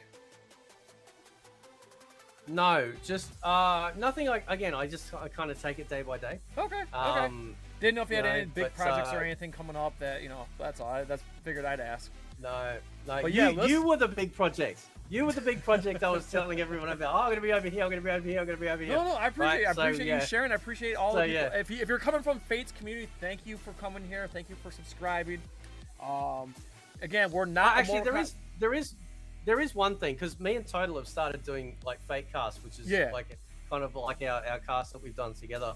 But all of you guys are more than welcome at any time. Oh yeah. Whether I do like I've got a new segment that I'm just about to launch called Fate Chat, which will be like a one-on-one. So I might have you on, Jay, or TotalMK or Total. So it's a real sort of expose, like a Joe Rogan type thing, where you guys get the floor and you can just talk about whatever you want. Thank you for the song, by the way. I love it.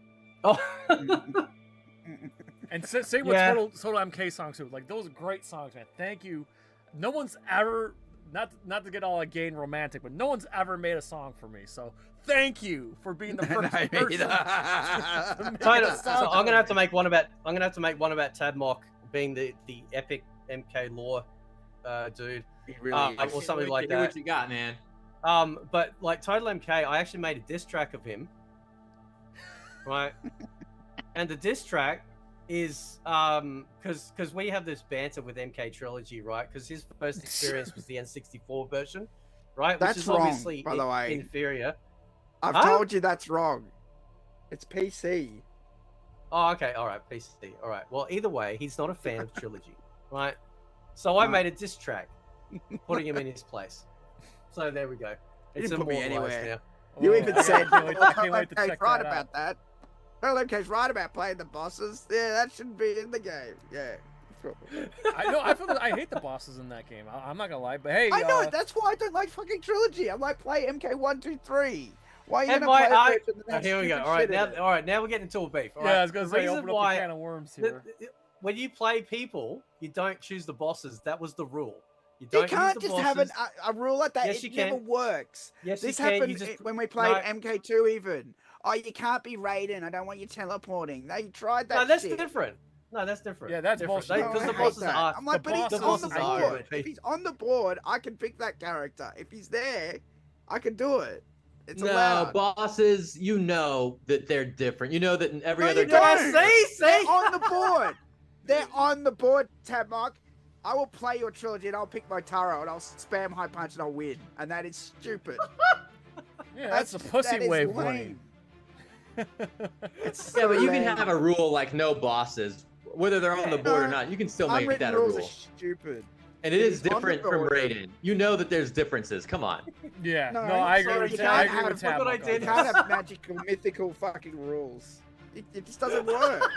It never works because then when someone gets butthurt, they go fine, and then they ding ding ding. Oh ding, God! small It just dawned on me. That's what they We're always gonna have some do. problems if this new MK collection has MK Trilogy online.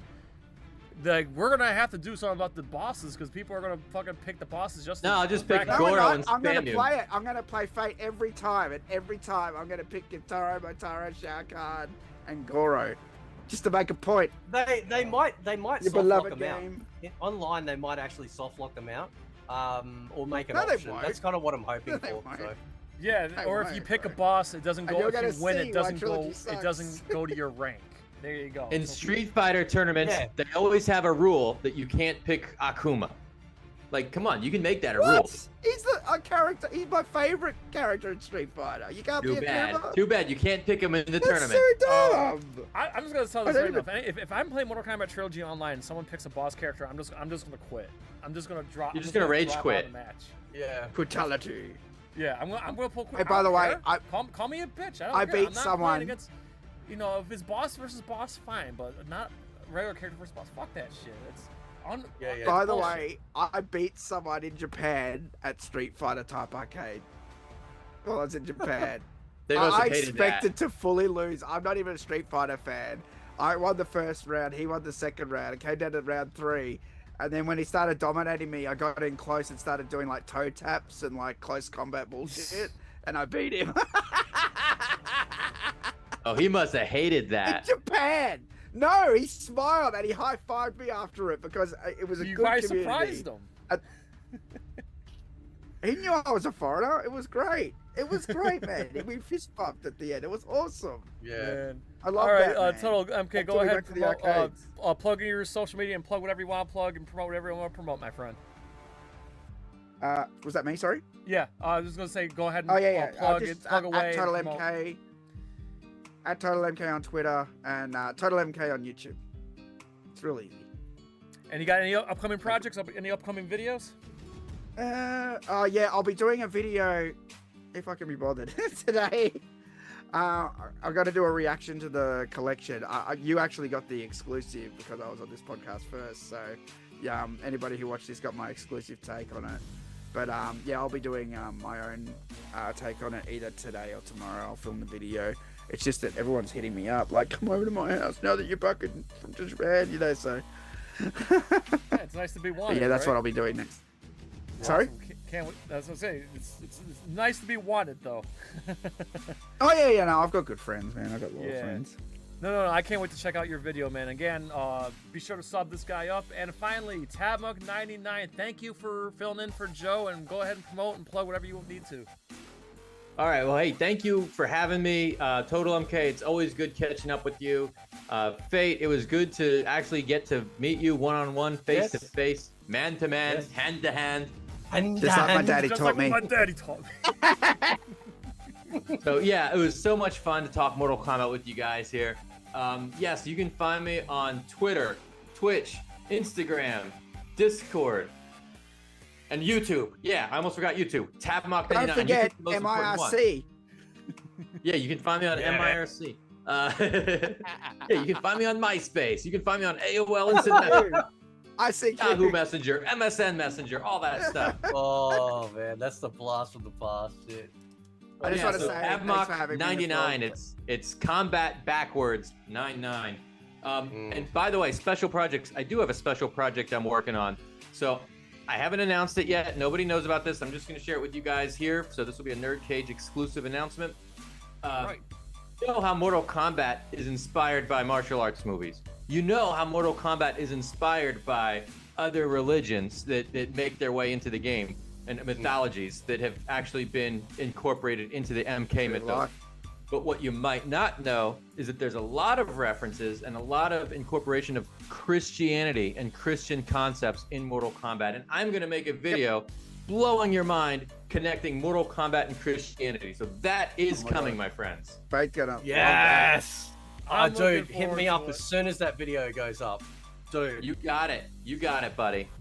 I can't wait Thank to you. check Being that Fate out. of Christians. Wow. So Yeah, if you guys are interested in stuff like that, hit me up at youtube.com/tabmuck99. Make sure to subscribe because that is coming very, very soon. Yeah. I just want to say thanks for having me on too. I really like being on here. You guys are cool. Yeah, Jay, you're an awesome dude, and I'm really sorry about rescheduling this. No, dude, no, this worked out great. No. If you didn't reschedule, we wouldn't have been able to talk about the Legacy Collection. So this worked out. I guess that's true. How the fuck did this work? I couldn't believe it. I'm like, everything oh my God, happens for a reason, my friend. I always so say they all worked out in the craziest way. All right, so just a couple things. Yeah, I literally didn't know I was going to Japan until 2 days before. So yeah, no, dude, I envy you. I always want to go to Japan, so I envy you for that. But this all worked out good, and like I said, we got that Legacy Collection, so great. This all like the stars, the Elder Gods just aligned for us today. All right. So listen, guys, please, we're gonna hopefully be on Twitch tomorrow. We're gonna be continuing our campaign of Doom: The Dark Ages. That's twitch.tv/NerdCage Live, and then next week we continue God of War 3. That's twitch.tv/NerdCage Live, and of course, if you missed the announcement earlier, the Queen of Martial Arts Cinema will be right here on NerdCage Live on Thursday, June 19th. Cynthia Rothrock live interview. If you got questions for Cynthia, be here. It'll be 9 p.m. Eastern Standard Time. Again, June 19th, 2 weeks. Coming up in 2 weeks. And of course, get yourself a NerdCage Live t-shirt. Any size, any color. Whether if you're a skinny booty call or a fat fuck, big or small, we love them all. The link to our TeePublic's in the description of every video and every live stream and across the vast times of social media.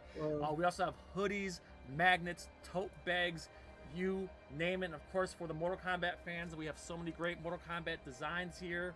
So again, pick some of this shit up here. And of course, in celebration of Resident Evil 9 being announced, we got the Resident Evil shirt, Mortal Kombat 3, and of course, you know, if you're a fan of Wu-Tang Clan and martial arts films, get yourself a NerdCage Live Wu-Tang shirt.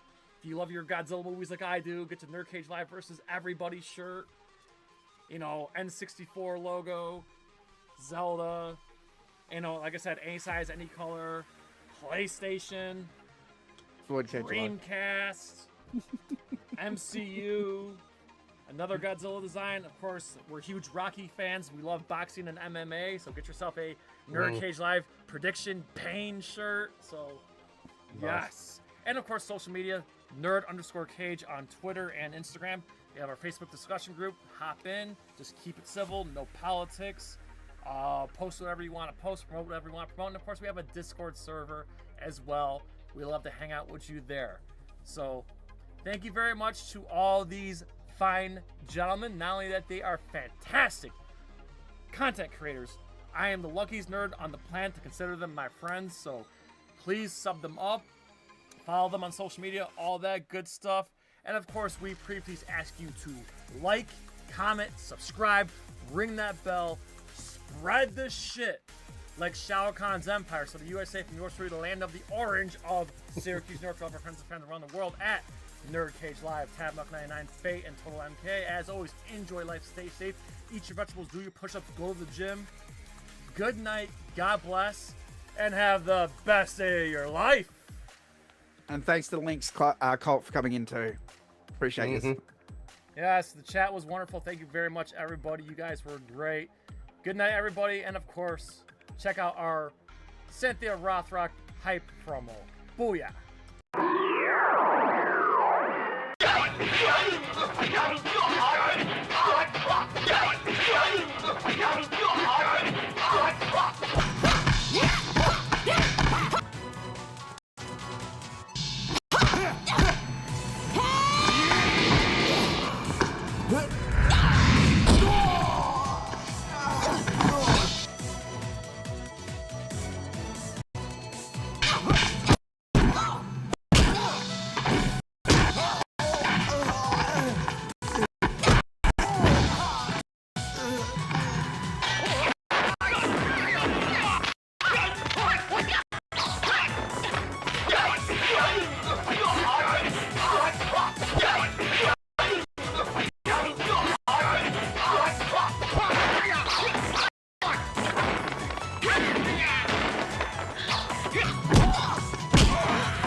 NerdCage Live is excited to welcome the legendary Cynthia Rothrock for a live interview Friday, June 19th, 9 p.m. Eastern Standard Time. Be there. NerdCage Live and gaming are a perfect match. Shoot the J, Joe. Okay. Shoot it! All right. Over on NerdCage Live on Twitch, Jay and Joe go live. Call me Bazooka Joe. It's all about you. Kaboom! Playing both old school and new school games every Tuesday night. Ooh, what a sight! Jay, stop looking at her face and run. But she's so beautiful. So be sure to follow NerdCage Live on Twitch. Run for your life, Joe. Run for your life, Joe. Running. Run faster. Oh no, Joe. The Galaxy's doomed because of you. To scratch your gaming itch. Oh, nice kick, Joe. Thank you. Yo, that's diabolical. Wait.